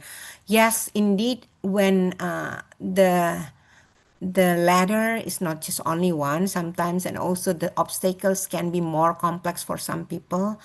And actually, there are some study by Sandil Mulainathan and others that shows that when poor people are in a hardships, having quite a lot of hardships, their IQ decreased by quite a number, like if I'm not mistaken, around 7 or 9 percentage point. It is difficult to think right when you are overcoming a lot of hardships in life. And the issues in here is actually, I think, as I mentioned earlier, everyone has role. Not only, but of course, government has a lot of roles in terms of like addressing all of these constraints. Resource constraints, the mampu constraint, mostly the obstacles comes from lack of accesses, lack of the right program, lack of spendings, etc. This is some things that government can do much better. But I think like in terms of even like on the other constraint, the knowledge constraint or the willingness constraints, government also have quite a lot of roles that they can do better, learning from other countries, learning from what works and what doesn't. But for those role and some part of the mampu role, the capability roles, we communities can also contribute more in terms of addressing those issues. I'm hoping that I'm answering your questions. Is there anything that I forgot to answer? Pak Wahyu, you have any response or opinion? Yeah, thank you so much for the answer. For the second question about how our community shapes our behavior to seek the job with Okay. So information. this is the complex issues, yeah. When the access is not there in terms of formal mechanisms, when usually when the quality of the educations is actually not really providing clear signals about who are the right candidates, etc. When the mismatch is quite huge in terms of like when the quality of education is quite still varies from one university and others, this is what happened. People rely on someone that they know, because then like they have like some kind of like informal assurance. We need to cut this equilibrium, which is like almost like a principal dilemma, prisoner's dilemma equilibrium. We need to make sure like to ensure that getting the right candidates and getting the right jobs is much easier. There is a need of like have easier formal mechanisms of searching from jobs. Of course, more and more you have like quite a lot of platforms that have us ability to search either either within Indonesia or even some freelancer remote works and etc. But those platform is probably more for those have like a bias, like education bias, urban bias, or even like technology bias and etc. So I think there are mindset that needs to be addressed. For example, mindset in terms of, oh, I will only accept those who come from the same alma mater. There is a gang, whatever kind of school gang. I don't know whether there is like University Muhammadiyah gang, ITB gang, or UGM gang, etc. UI gang, gang trying to only accept those who come from the same university. This is something that need to be addressed. When you are doing discrimination, you are actually not getting the best outcome of your search.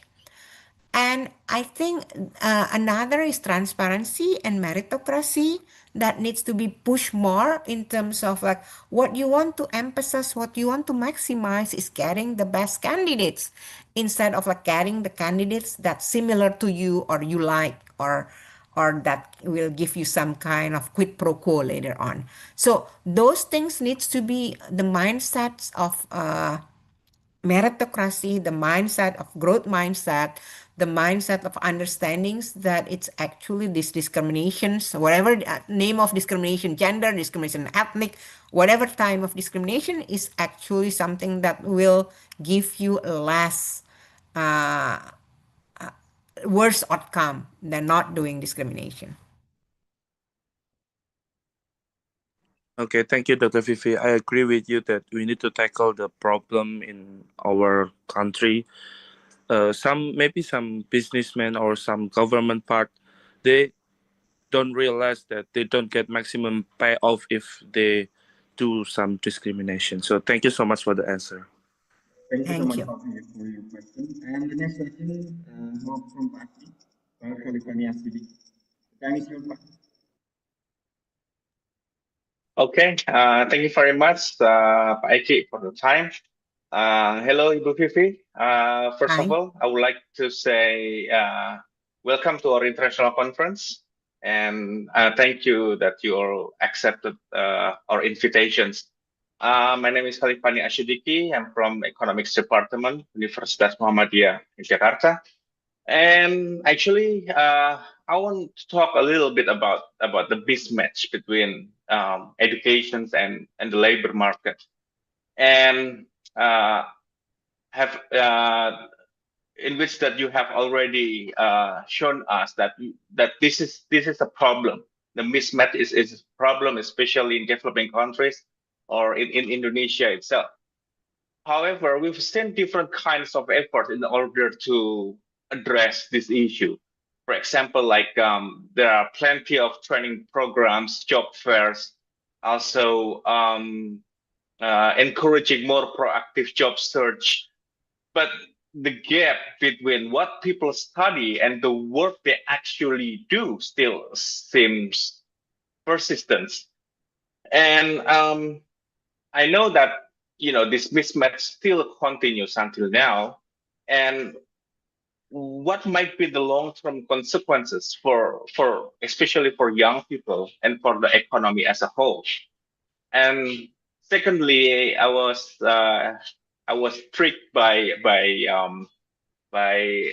your statement, like there is a gang, Muhammadiyah gang, UGM gang, and then ITB gang. Well, that's the reality. I mean, people sometimes choose the second best options based on their gang, and instead of their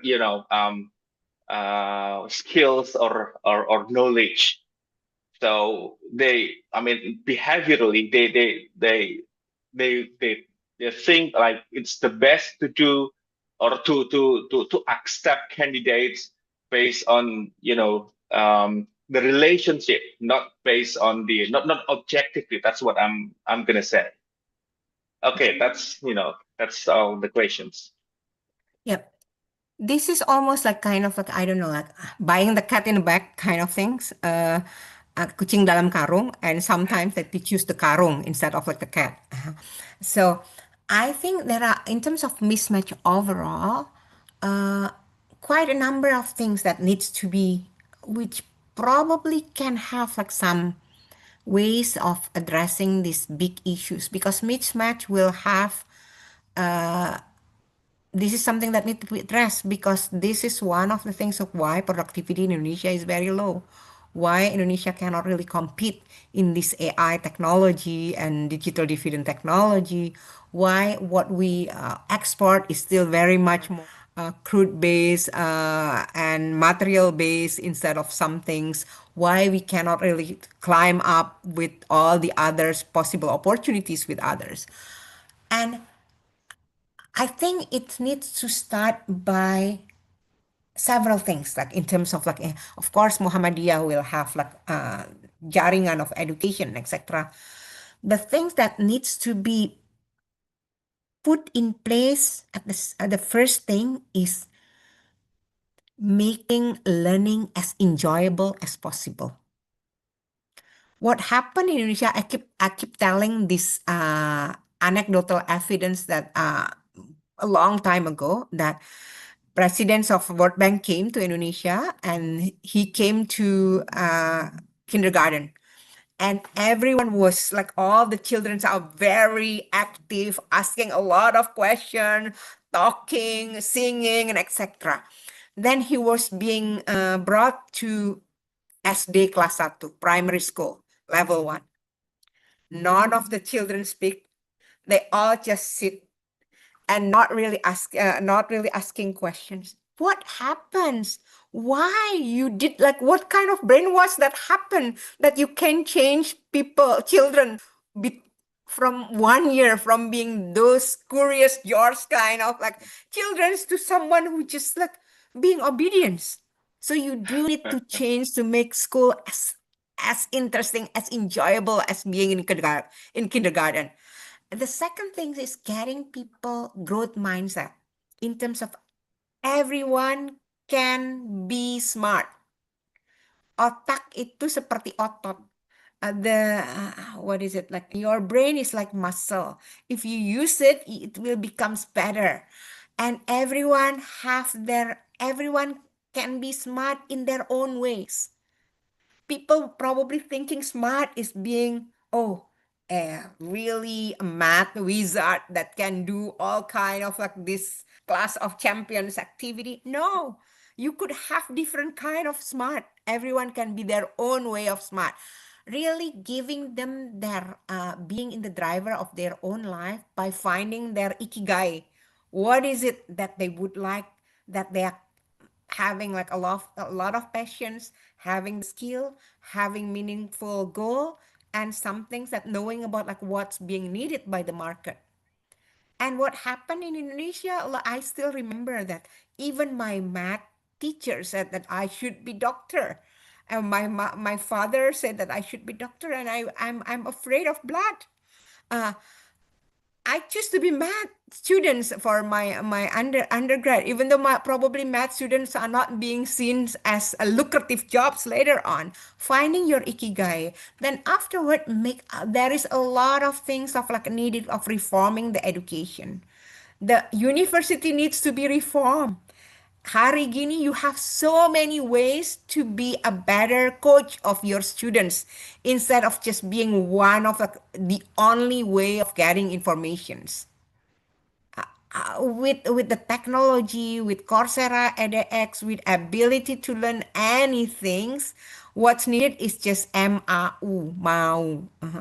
I think the reformations of like learning, the reformation of being lifelong learning, adaptability, learning, mentoring, using all those like framework that I share here to so that people are willing to reinvent yourself. What you learned 20 years ago will be obsolete if you don't learn a lot.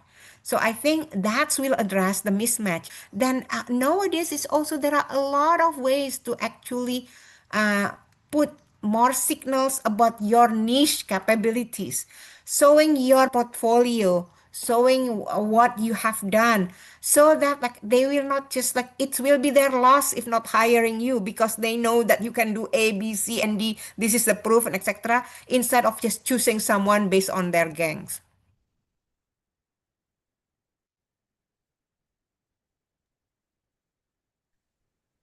Okay, thank you, Bu Vivi, for your response, for your answers. And just a little bit, I would like to respond that. And indeed, that one of the solutions that we need to reform the education systems, and about how the teachers and also the lecturers deliver, and how we educate the young people. But I think that is also like it also related to the a culture that is already embedded in Indonesian people. And I have I have a case where um, you know parents, they don't like their kids to to answer, to talk directly to their parents. And sometimes like the children, well, they learn that in school. They I mean the school system is already good. However, when they come home and the kids talk to their parents, and the parents doesn't like it because of the cultural reason, so they move the kids to somewhere else, which they think that children answering the parents, they don't obey their parents, something Yeah, like that. this is So yeah, that's something, the value of obedience. yeah. The value of obedience is only for Allah. Even for parents, you need to respect. But you don't just say, like, if they ask you to do something that actually totally wrong, you have the right to say something. I think another thing that we need to, Indonesia needs to learning how to be more assertive. Assertive doesn't mean kurang ajar. Assertive doesn't mean like obnoxious. There are ways that you can be assertive without being obnoxious, with still being a good person. There are a lot of learning that you can do, because like what you don't want what happen is like people are not really talking about it, and it's coming up with the two types of equilibrium, which is not really right. It is silence, as if there is nothing, and what happened is passive aggressive, or violence, what happened is active aggressive. You need to be able to talk about discrepancies, to talk about, like, even with, I felt, I'm one of the things that I felt like I'm being thankful, thanks God. I was raised in Solo in SD, TK, SD, SMP, SMA, di Ponegoro, where the teachers allow me to be having different opinions. And when I moved to Jakarta, also the math teachers allow me to come back to say that I don't agree with their solution. And this is something that totally giving me a lot of like ability to see the beauty of math, the beauty of learning, and feeling more confidence. And like those, the kind of teachers that allow you to be yourself, allow you to have, it's allow you to have proper discussions. Sometimes I'm wrong, sometimes he's wrong, and that's okay. This is something that I think quote unquote feudalism happens in Indonesia when teachers or docent feels that they are the main source of knowledge. Their way or their say, or even not only docent, parents can be their say is the say of God. It shouldn't be. You need to be able to talk to do. I think like the way to teach is also probably needs to be changed to coach and Socratic way of like through asking questions, etc., through experiential learning, to project based learning, instead of like just listening and memorizing what the teacher said. Okay, thank you, Ibu Fifi. Thank you, Bu Fifi and Basgi. Actually, we are running out of the time for Bu Fifi's session. Yeah, we move to the next speaker, and I would like to thank you, Bu Fifi, for your insightful presentation. And actually, if you are still in the Zoom meeting, we are very happy to see you here. But if you Sorry, have, I have to go. I have to go to right, another places. yes, Thank you very thank you. much We for know that. inviting me. Sorry, can Good we luck. take a picture first Yes. before Bu Fifi Okay. go? Yes, please, operator.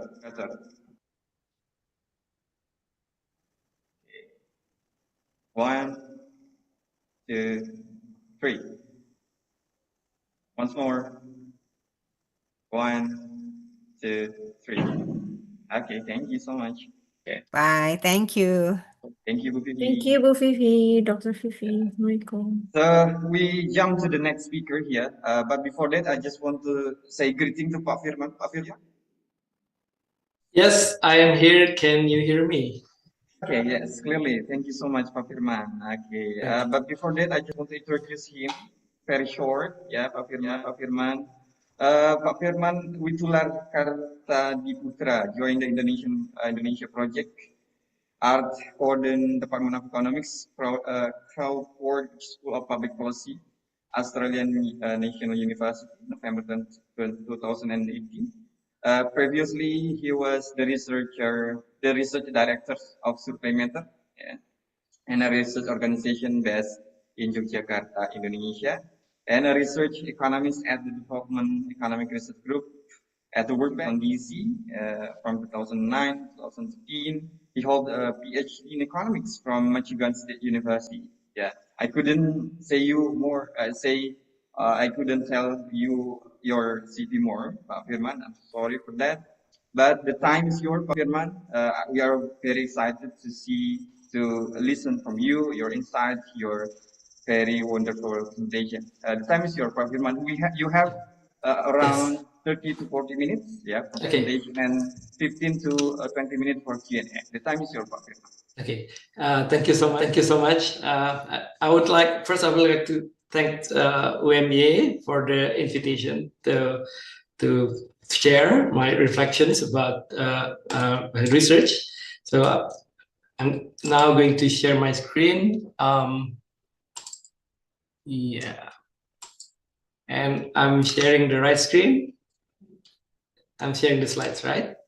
Yes. Yep. Yeah. So Yes. yeah, I'm happy to be here, and this is my talk, and today I'm going to try to invite you to explore how a targeted investment in people, in human capital, and using and also introducing a gender lens, and can help Indonesia reach the ambitious target of a 2045 vision. Right? Okay, so as is part of the theme of the conference. So I would like to start with a quote. This is from Alfred Marshall, which economist in his 1890 textbook, Principle of Economics, who says that the most valuable of capital is that invested in human beings. Okay, so that's everybody talk about human capital, but was not always been the case, because we used to think capital as something physical. So, and I would begin by reminding us that Indonesia has set a bold goal to become a high-income, inclusive economy, and this is related to a long-touted concept of demographic dividend, which we heard probably since more than a decade ago. People have been talking about demographic dividend, which allude to the period where the proportion of working age individuals are much larger relative to the dependent population. And people have argued that, well, you can have demographic dividend, but with that, in order to achieve this ambition, we also need sustained investment in human capital. Okay, sustained and strategic investment. So in this talk, so we know that education and health have been established as central to economic growth, but there has been mounting evidence that gender responsive investment will yield effects, multiplicative effects, and or gender insensitive or investment that is not gender responsive can doesn't reach the potentials, and it can have effects across individuals as well as across generations. So today I want to consider I want us to consider how can smarter investment in education, health can be amplified by gender equity. So the structure of my talk. So I'm going to go through discuss a little bit theoretical underpinnings of the human capital, just to give a refresher to all of us. And then I go a little bit beyond Becker, and where I'm trying to introduce the importance of gender in the analytical and empirical framework.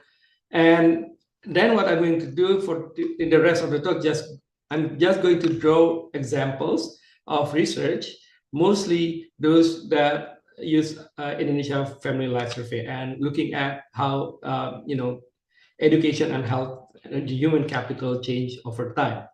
And then I will conclude.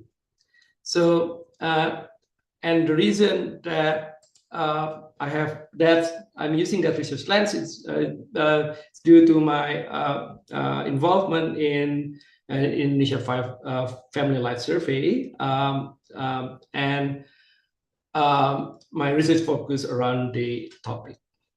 Okay. So let's start by going back to the theory. I apologize, it's not as as engaging as Bu Vivi's presentation. I can hear Bu Vivi talk even 1 more hour.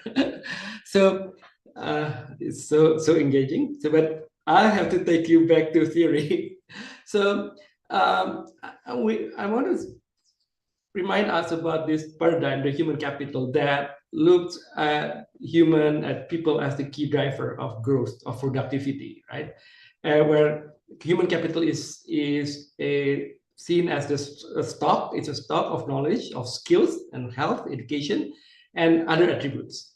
And it is a capital in a way that household or individual invest in order to get returns over time. And time is important because you invest now and you expected to get returns and higher income. It could be healthier life and improved well-being. It is rooted in the economics of household, where we always start with the household maximizing utility subject to resource constraint. So it's a fundamentally microeconomic decision. Okay. And why use capital? So, well, because physical capital needs investment. You invest in a factory or in machinery, and you also invest in building your stock of capital.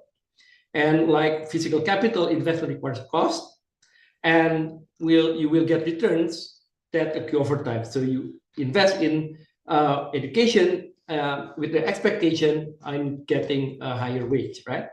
Or invest in doing sports, eating nutritious goods, and expect to have healthier life.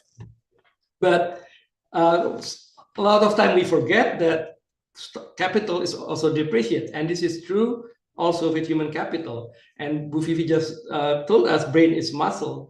So just like a physical capital stock, your skill, your knowledge can depreciate when you are not working, or when you retire, or when you leave the labor market, your skill can depreciate, right? So that in that sense, it's very much like a capital. And there's also a private and social rates of return, and this is where it's going to be important because this means that there is externalities, there is spillover of your own investment, and the externalities can mean to your family or to the society. And the existence of externalities means that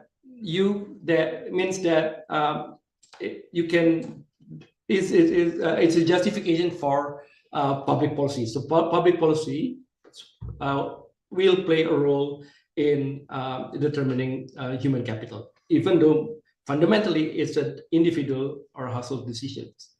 And finally, time is a key factor because you invest now to get the returns later, and there's always trade-off, intertemporal trade-off between now and later.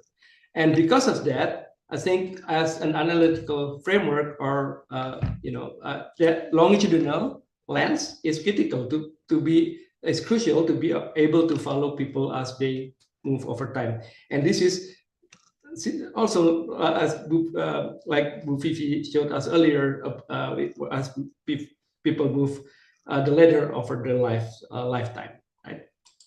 Now, and gender. Becker actually he thinks about gender. He thinks about he has this body of work about economics of the family, where decision human capital decisions are shaped by gender roles, and this leads to a theory of specialization and so forth, right? And he thinks about altruism, about time allocation, where there are biases between the gender role. So he's taking into account gender, but then he also I think the approach is always has been that as a market will eventually solve some of the problem, including gender problem related to differences in gender. So, for example, as economic growth, he just assumed that gender roles will not be as segregated, and norms will change. And you can see, and we know that that's not true. So there's a lot of criticism that that this approach more or less ignore entrench the differences in power dynamics and balances that is there because of norms. Now, so yeah, in countries where there's patriarchal norms and there's different bargaining power, then neglecting gender blind policy,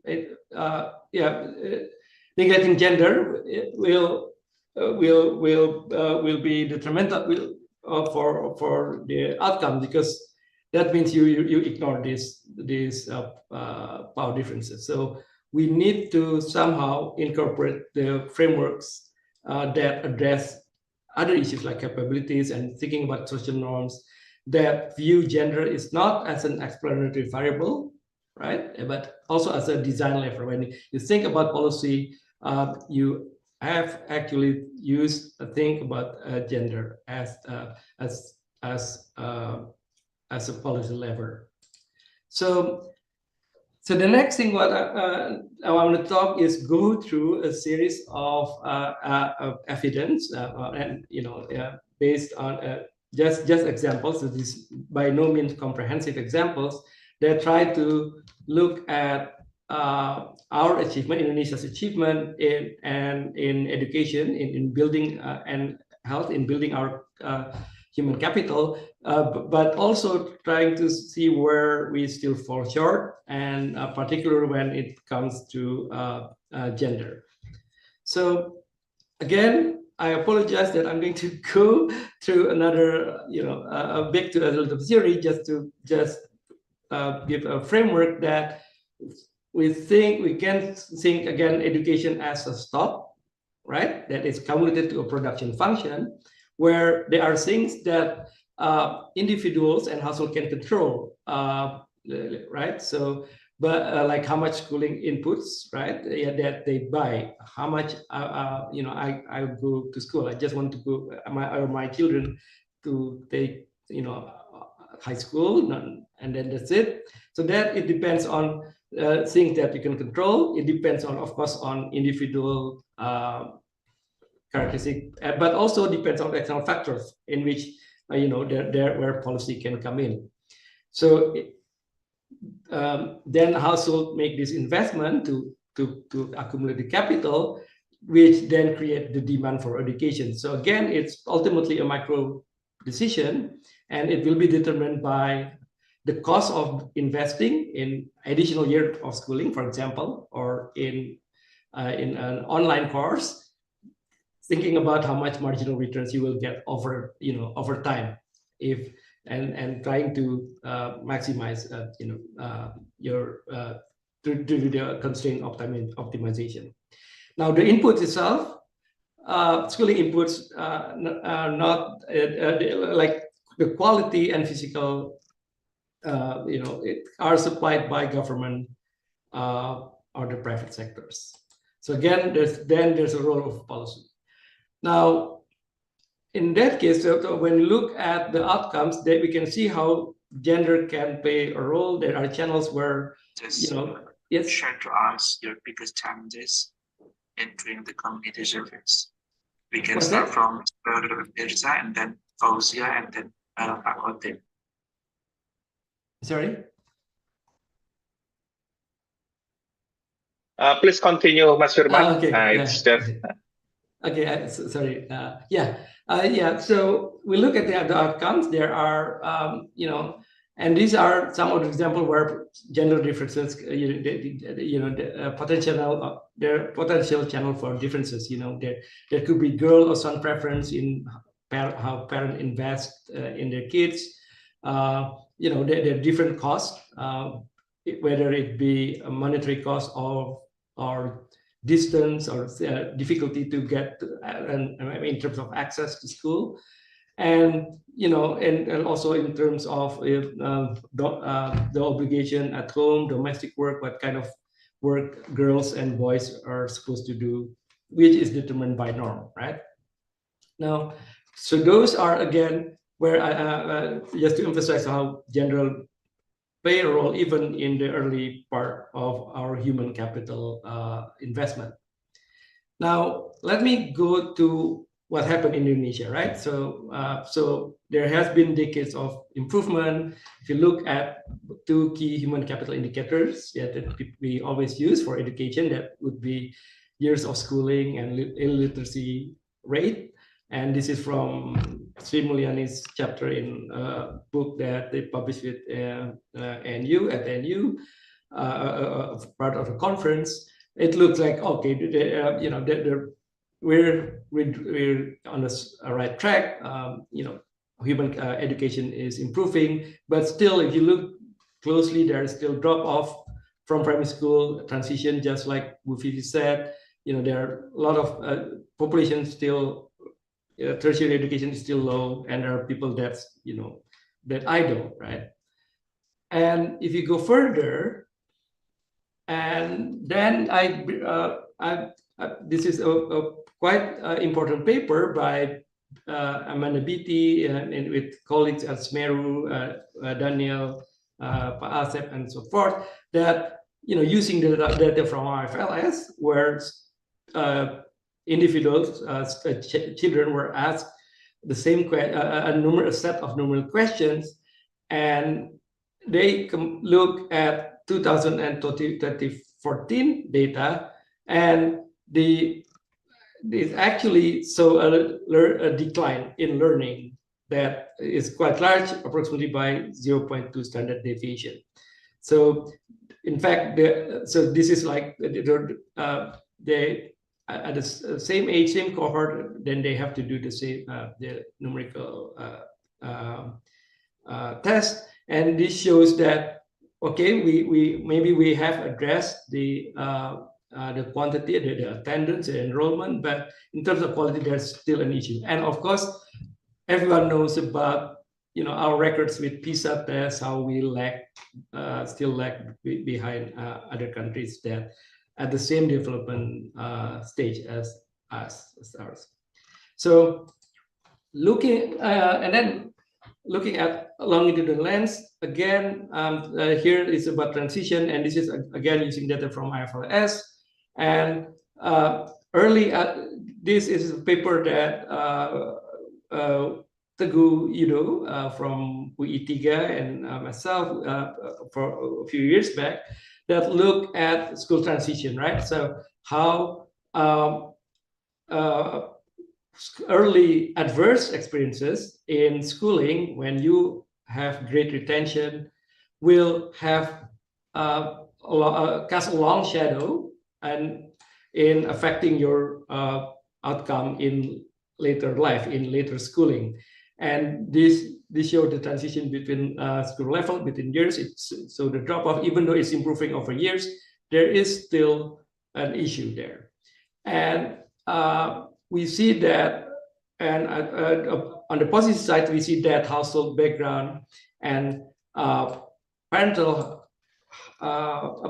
and parental background actually weaken the relationship, which means there is a role of if you have from a better background, if you have early adverse experience, you can catch up. You can you can address this.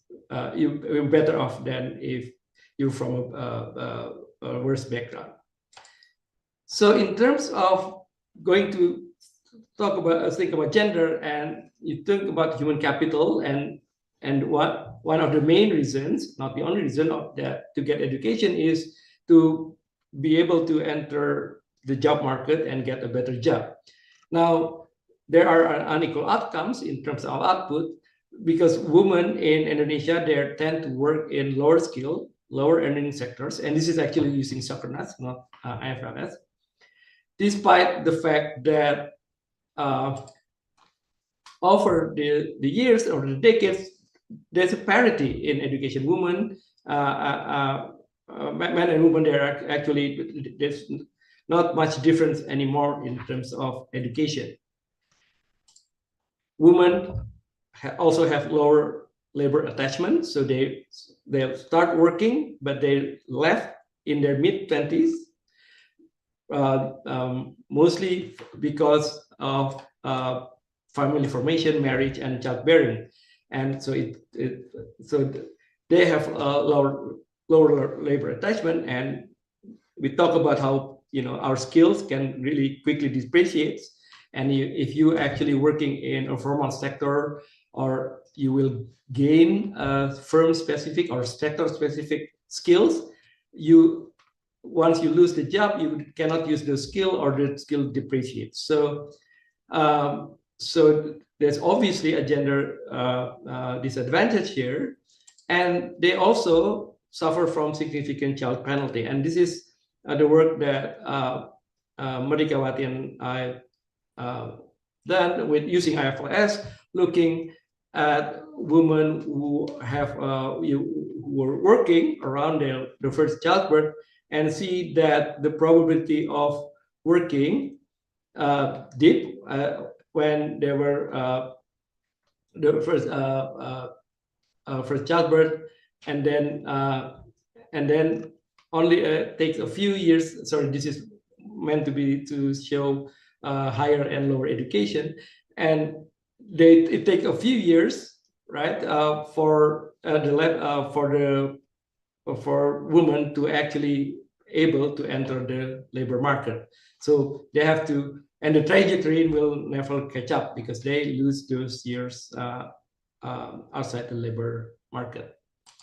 And there are still, again, from here is from Rakenas, Dong, and Merdekawati, showing still the old barriers that still persist. Decrease in the wage gap in high-end service, women living former employment around that age, mid-20s, and declining marriage age. So it's not a positive sign.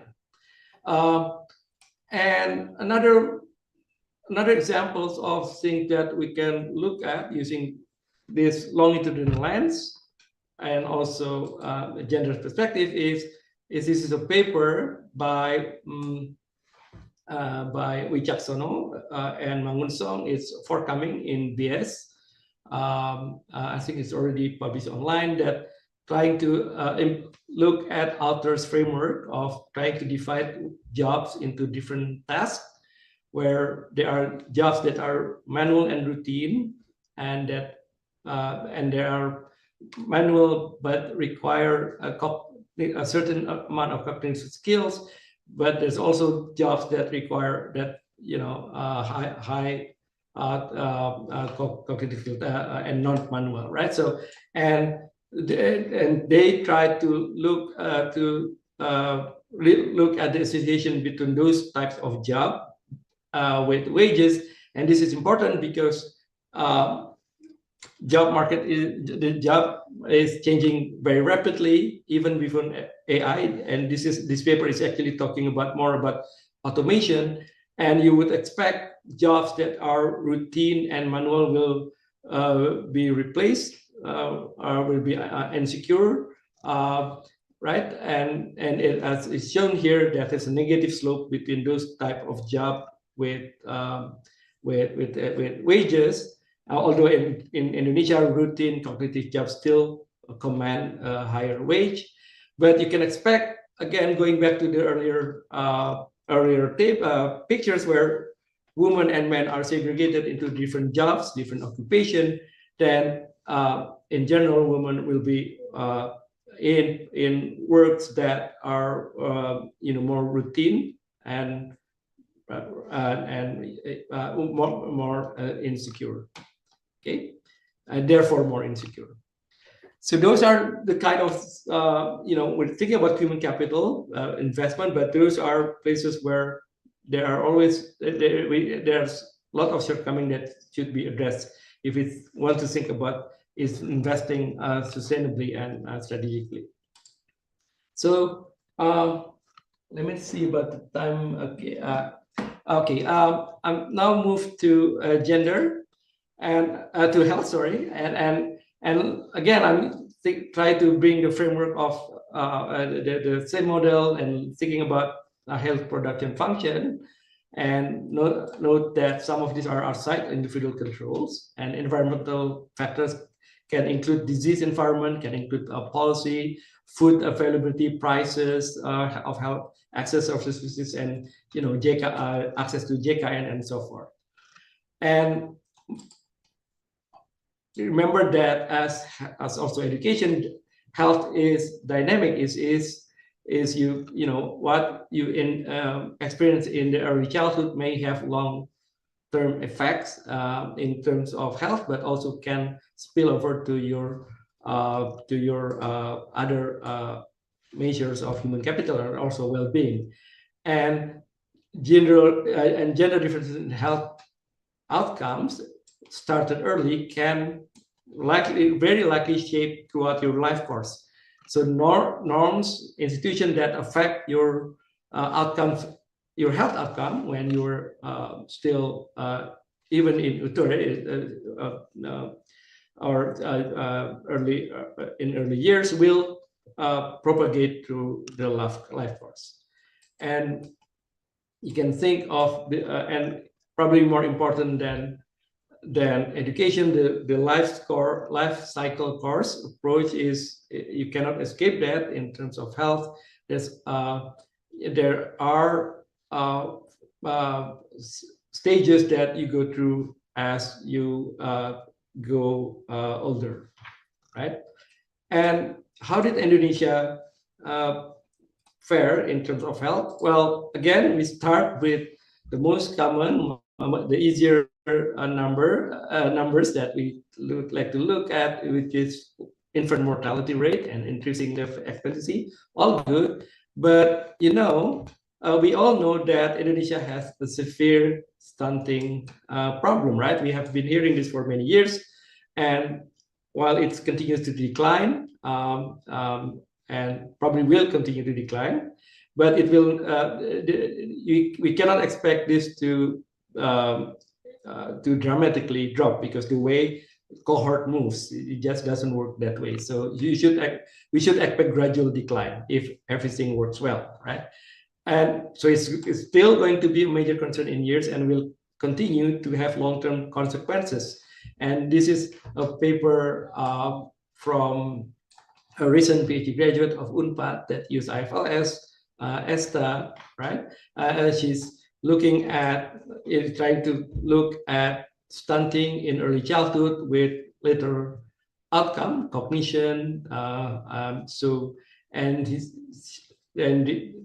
She showed that there's a negative association between between stunting and outcomes, and there are other outcomes as well that they look in the paper. So the evidence is there. Early childhood, you will have consequences that spill over to not only health but also education and economic outcomes. Sorry, Pak Firman, you Yeah. have 5 minutes left. Okay. Yeah. Okay. Sorry. So there is evidence of partial catch-up that suggests scope for policy intervention.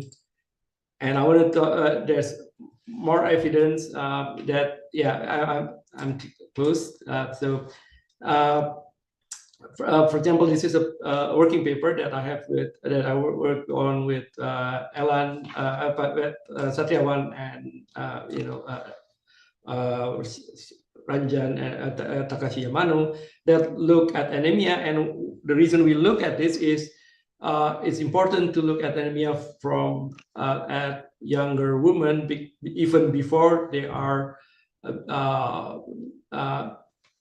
they are about to at the age of their first childbirth, because then this is accumulated, and we see that the problem. We see that anemia is a problem in in the whole range of income, a socioeconomic background of women in Indonesia. It's not just for the poor. So everyone, a lot of 63% experience anemia, and this is using objective blood measurement. And again, I think final examples of health is this paper that I worked on a few years ago that tried to look at the health outcome, right? And that is measured by allostatic load. This is the load, the long-term effects of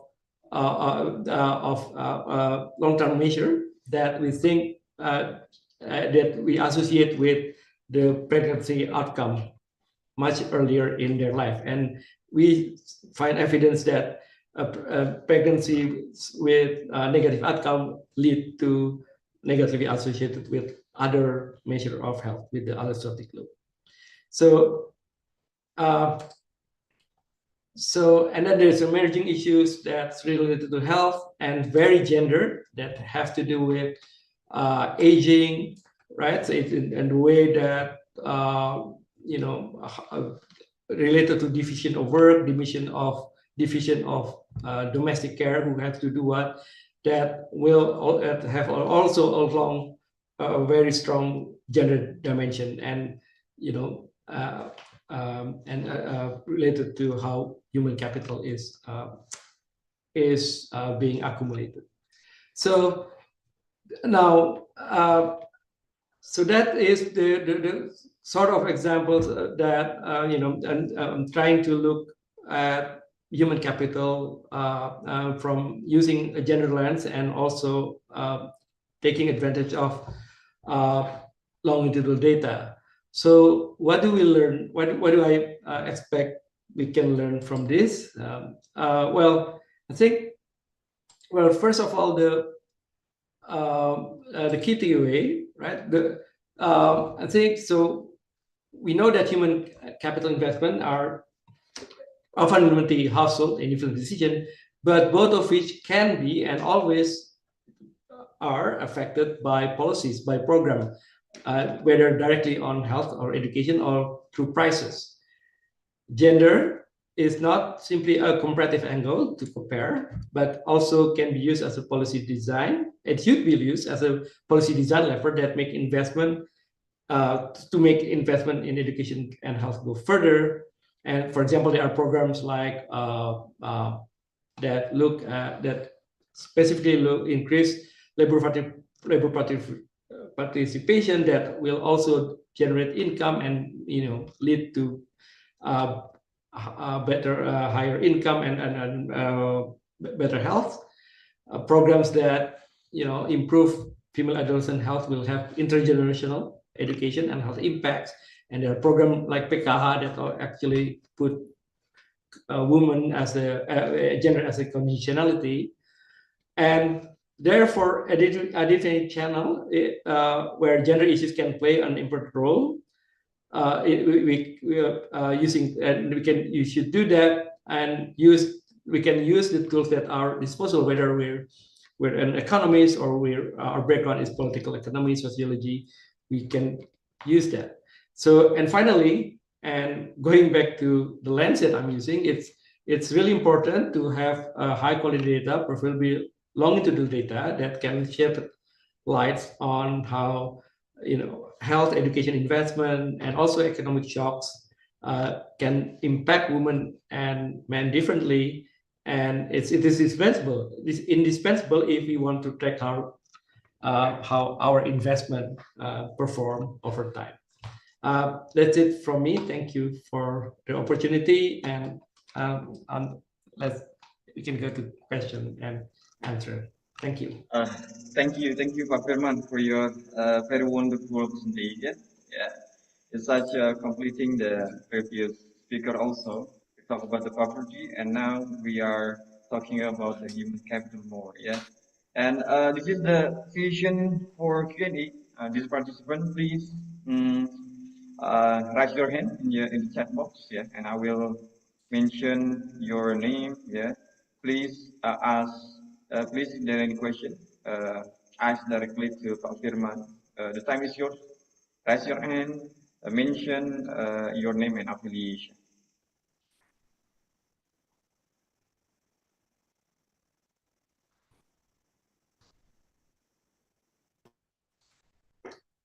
Yeah, Pak Khalifani Asidiki, the time is yours, Pak. Okay, it's very interesting. Thank you very much, Mas Wirman, for your presentations, and we meet again. Yes. And well, yes, I want to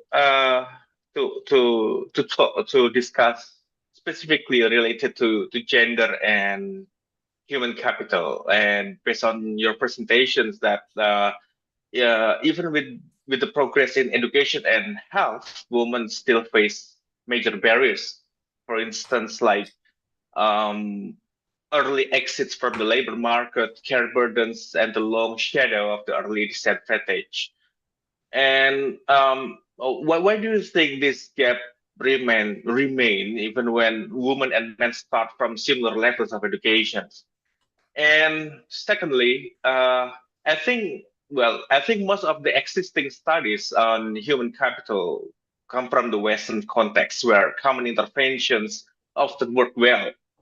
But in Indonesia, there are deeper social constraints like gender norms and family roles that are much harder to address.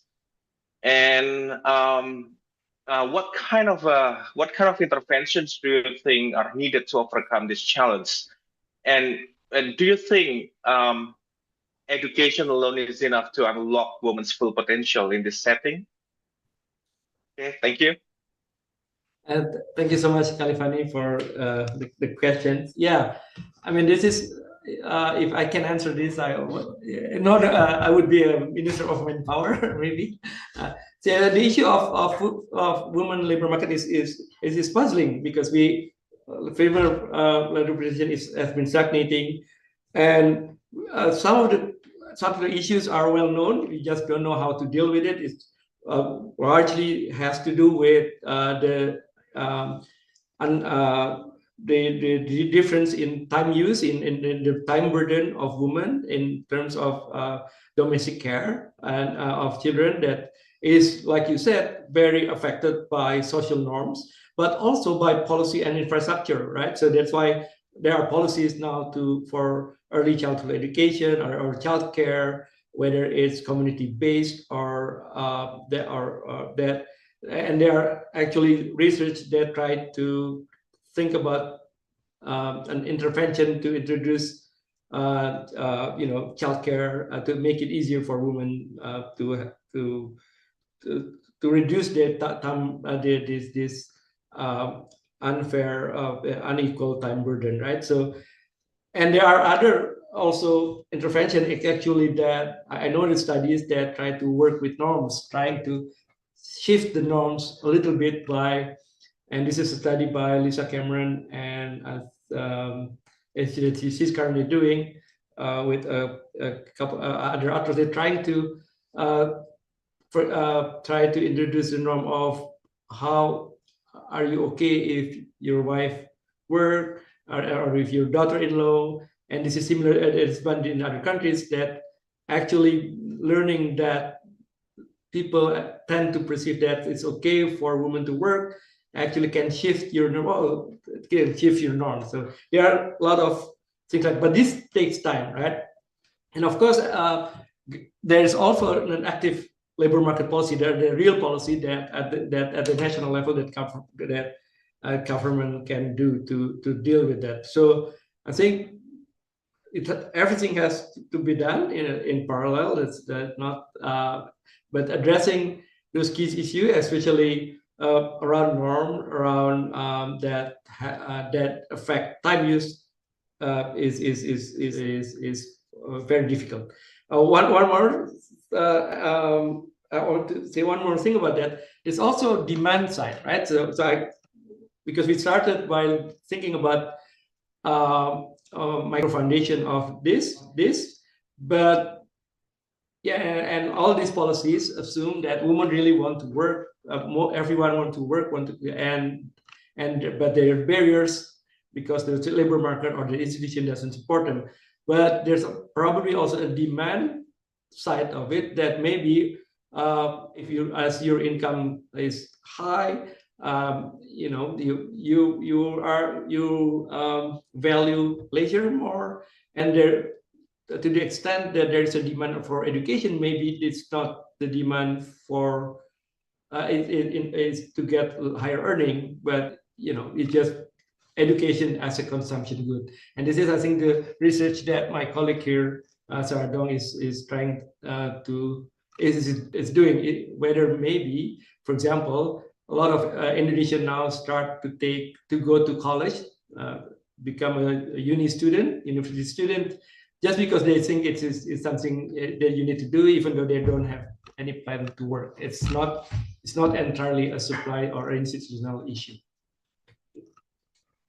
Okay, thank you, Mas Firman. Maybe just one more question, which is I think this is very hard question. I don't know whether you can answer. When is the next wave of IFLS comes out? Okay, if I write down people who I have a list of people who ask me that question, I have a very thick book already. Yeah, just stay tuned. We're not giving up yet. Okay. Thank you very much, Mr. Firman. Thank you, Pak Khalifani. And the next question, we have another question from Ibu Sri, if I'm not mistaken. Please mention your name and also your affiliation. The time is yours. Okay, thank you so much for the opportunity. Assalamualaikum warahmatullahi wabarakatuh. Waalaikumsalam. Yes, thank you for your interesting presentations, Mr. Firman. Well, in this seminar or conference, I think I heard about the children, the women, and the youngster program or the youth. But I rarely do not hear about the elderly. I mean, the age after pension. So how about the Australian government program to care for the elderly to keep productive? I mean, what is the government or maybe private institution programs to assist the elderly or the age after pensions to keep their dignity and also the productive activities besides the health program facilitated by the government? I think you are live in Australia, isn't it? Yeah. Mr. Firman. So maybe you can share. Yeah. Thank you so much. Yeah. So I think aging. I had a slide say something about aging. It's an emerging issues, but actually it has been emerging issues in Indonesia for a while. It's not. It's actually a now issue, and of course the issue with us is whether the older population can live a healthy old life, an active life with dignity, like you said, and also with sufficient resources with that for their daily living, right? And then and in other countries like Australia, the main program to do that is a pension system. It's that you once you get into formal sector, then you will have a super annuity. Your employees, just like we have in I think BPJS has there's a BPJS part that also deals with that, right? So you put in money when as soon as you work, and so did your employer, and you hope to accumulate enough by the time you retire. But it's really a fiscal it's a huge fiscal policy. It is a system that's and I think eventually Indonesia has to go to that direction, because what happened in countries like where the formal pension doesn't exist, then you rely on families, and then we all hear about the sandwich generation and things like that, and also that means in Indonesia a lot of people entering their older age cannot afford not to work. They have to work until they're very old until they can work, especially if they are in the formal sector, because there are simply no other means to for them to get income. So I think that it is not an emerging issue. I should change this slide. It's already an issue now. It has been an issue that somehow Indonesia need to address. And the other, of course, health, right? So once you want a longer, healthy life, not just a longer life. And there is huge.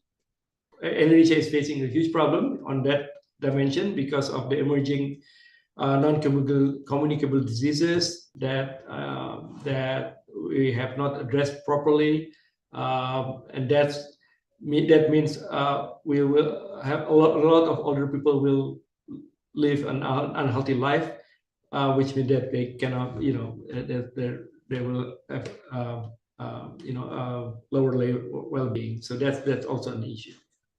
I don't, like I said, I don't give solutions. I just mention more issues. Yeah. Okay, thank you. Thank you so much, Gusri, and also Afiran for the answering. We have two last questions from the audience here. The first one from Damir, our student, from Uzbekistan. Please open your mic and directly, very short, brief question, and direct to the two topic. Assalamu alaikum. I think it's hearing, right? I can hear you. Yeah. Yes. Assalamu alaikum, Dr. Firman. I'm really happy to see your presentation. Thank you very much for your presentation. So my first question is, there are a lot of problems that are not only Indonesia, but Uzbekistan and all other countries are facing. So my first question is, the problems related to with money, or are there any bottom line reasons that are kind of facing this kind of issues? So second question is, if the problem is belong to money, as you know, in human capital investment takes a lot of time. So from outside, I think that investors cannot agree to invest their money in the human capital because they need to wait a lot of time. So in this situation, what should the government in Indonesia or Uzbekistan do that in order to improve their education or their to solve these problems? Thank you very much for your answers. Yes, thank you so much for that. That's also a good question. So why is the problem just resources, and why? Suppose we are rich, will this problem go away, right? So, well, as an economist, we know there will not be enough consent ever. There will. So but I think the issue is whether we use the limited resource strategically or efficiently, and because first of all, because there is externalities that even though this is individual decision, government have a justification to step in to spend their money to invest in human capital because of the social returns that it generates. But again, the question is how to do it properly. And we see that, for example, in terms of the example in education, right? We see students that are all progressing to higher school, spend more time in schooling, but that didn't end up learning more. And that's an issue, not because probably not of not enough money, but not to spend it correctly, or for example, investing in quality, the teacher quality. I think so, there was a question earlier about that, things like that. So yeah, and gender, this is where gender is important, because there are a lot of things that once you take gender into account and you try to invest more in the health and education of women, and a lot of the issues that we see in education and health of not only of women can be mitigated, and there are this amplifying effect, this complementarity between investing in human capital of women in trying to consciously invest in trying to reduce the gender differences that actually will generate multiplier effect. So that's the question actually helped me to focus again on the my point earlier. Thank you. Okay, thank you. I think we almost run out of time. Before this is very last question from Pak Wahyu. The time is yours, Pak Wahyu. Open your mic. Okay, thank you so much for the time. Hello, Dr. Firman. My name is Wahyu. I just ask your opinion. Why are there so few government preschool? It should be more economically affordable if provided by the school, by the government, which will also reduce the burden of the mother's time as parent to care for the children that can be used for work, and also perhaps have a greater impact on children who study at the preschool. Is it possible that there are special consideration from the government, especially our Indonesian government? Because I see there's a lot of preschool, but it's a private preschool rather than the government school. Thank you. Thank you. Again, a great question. So, we do have there is an expansion. Has been an expansion of preschool in Indonesia. Then I have a student here, a PhD student, who's writing a paper that looks at the expansion of early care school that has some effects, that actually showing some effects on women. But again, there's the issue is resources, and there's also the issue is also quality, right? And you want to, because if the preschool can only open, or daycare, for example, opens only half day or at most like during the work day, right? Mostly, and you need people who are actually responsible, trained, and know how to deal with kids. So it's not just a building, right? So that requires resources. But the fact that a lot of preschool or daycare can only open a limited amount of time, that still limit the kind of work that women can take. For example, they have to have either flexible hours or only work at certain hours. And again, there is no, I mean, whether the government, there's enough justification for a large scale daycare program or early school program, that I think remain to be seen.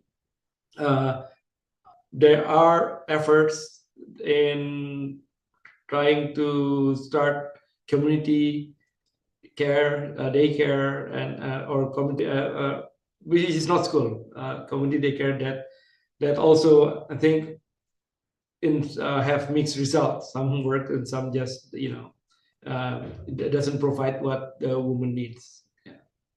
So it's another list of things that we have to think how to invest strategically. Okay, thank you. I think we ran out of the time. So this is the end of the session. This is the end of Pak Firman's session. So before I hand over to the Master of Ceremony, I think this is the session for the session, right? So for all the presenters, I would like to thank for your questions and response. And please open your camera, yeah? The operator will take our picture in the session. Operator, are you ready? Yeah, I think they are ready, right? So, yeah. 1, 2, 3. One more time. 1, 2, 3. Okay, thank you so much. So, thank you, Pak Firman, for your insightful presentation. Thank you, Pak Firman. Terima kasih. Thank you, Mas Firman. Thank you semua. Thank you, Pak Firman. Yeah, thank you so much. And I hand over fully the time to Mr. Master Ceremony. Yeah, thank you so much. Assalamualaikum warahmatullahi. Waalaikumsalam.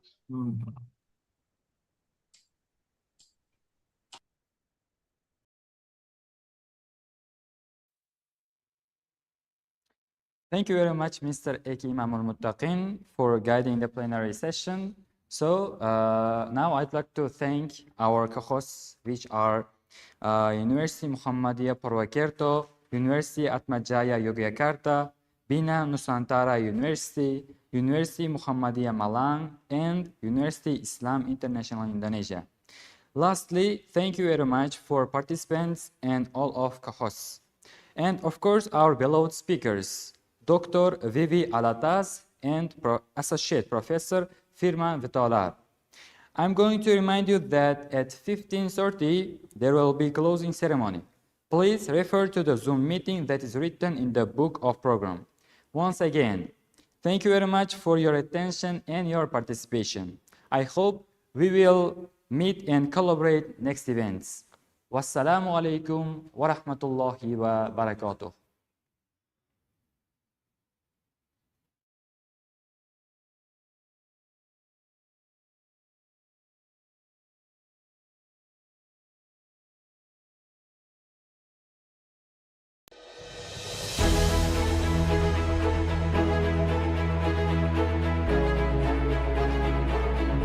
Selamat datang di program studi Ekonomi, Fakultas Ekonomi dan Bisnis, Universitas Muhammadiyah Yogyakarta, Indonesia.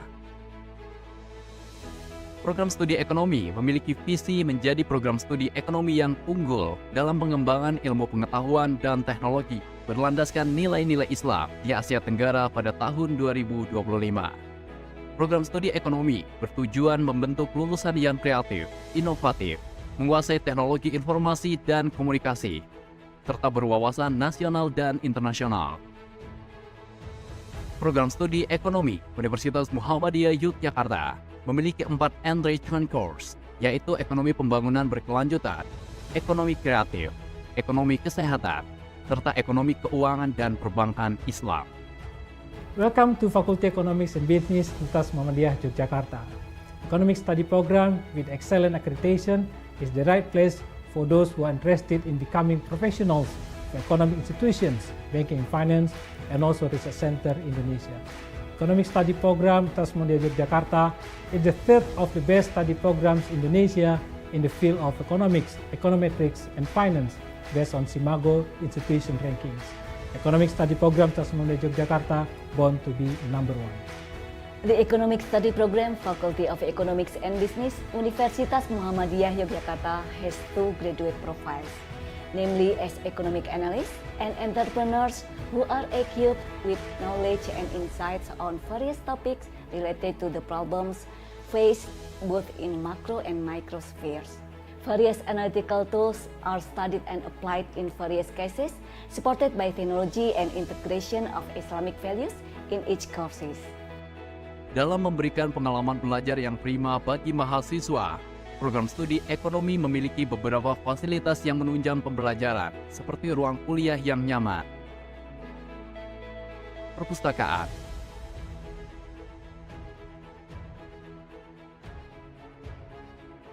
student lounge,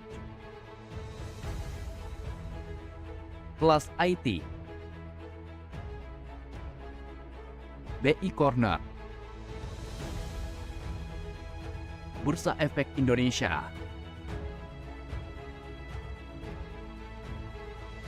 mini bank,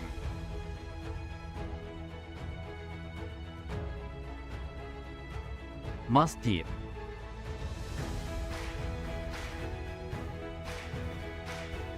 fasilitas olahraga,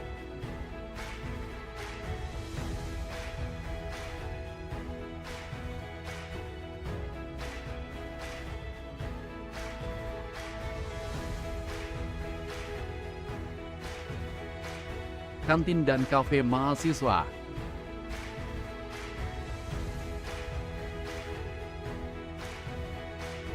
serta sportorium. Selain itu, program studi ekonomi memperkenalkan rencana evakuasi darurat seperti jalur evakuasi, titik kumpul, alat pemadam kebakaran, hydrant, serta baju pemadam kebakaran. Melalui program internasional, kami memiliki kegiatan pertukaran pelajar dengan institusi terkemuka di dunia, seperti universitas di Malaysia, Tiongkok, Taiwan, Turki, Timur Tengah, negara-negara Eropa, dan Afrika. Alumni program studi ekonomi bekerja di beberapa institusi bergengsi seperti Bank Indonesia, Otoritas Jasa Keuangan, Kementerian Luar Negeri, Lembaga Penjamin Simpanan, Keuangan Mikro Syariah, dan lain sebagainya. Assalamualaikum warahmatullahi wabarakatuh. Good night, I'm Unity Tanya Velasta, IPF student batch 2019, Faculty of Economic and Business, Universitas Muhammadiyah Yogyakarta. In here, I'm not only learning in the class, but also I have many other interesting experience, such as attending seminar with extraordinary speakers, learning culture and history directly in museum and other historical places.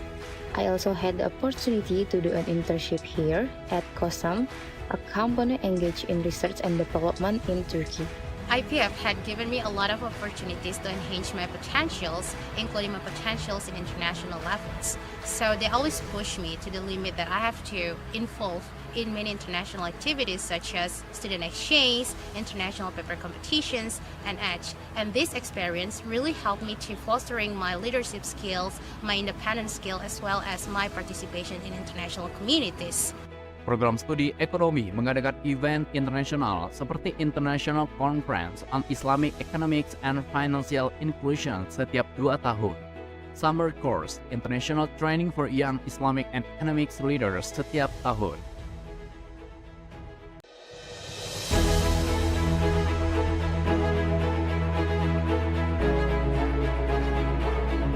Selamat datang di program studi ekonomi, Fakultas Ekonomi dan Bisnis, Universitas Muhammadiyah Yogyakarta, Indonesia. Program studi ekonomi memiliki visi menjadi program studi ekonomi yang unggul dalam pengembangan ilmu pengetahuan dan teknologi berlandaskan nilai-nilai Islam di Asia Tenggara pada tahun 2025. Program studi ekonomi bertujuan membentuk lulusan yang kreatif, inovatif, menguasai teknologi informasi dan komunikasi, serta berwawasan nasional dan internasional. Program studi ekonomi Universitas Muhammadiyah Yogyakarta memiliki 4 enrichment course, yaitu ekonomi pembangunan berkelanjutan, ekonomi kreatif, ekonomi kesehatan, serta ekonomi keuangan dan perbankan Islam. Welcome to Faculty Economics and Business, Universitas Muhammadiyah Yogyakarta. Economic study program with excellent accreditation is the right place for those who are interested in becoming professionals for economic institutions, banking, finance, and also research center Indonesia. Economics Finance based on Simago institution rankings. Economic study program Universitas Muhammadiyah Yogyakarta born to be number 1. The Economic Study Program, Faculty of Economics and Business, Universitas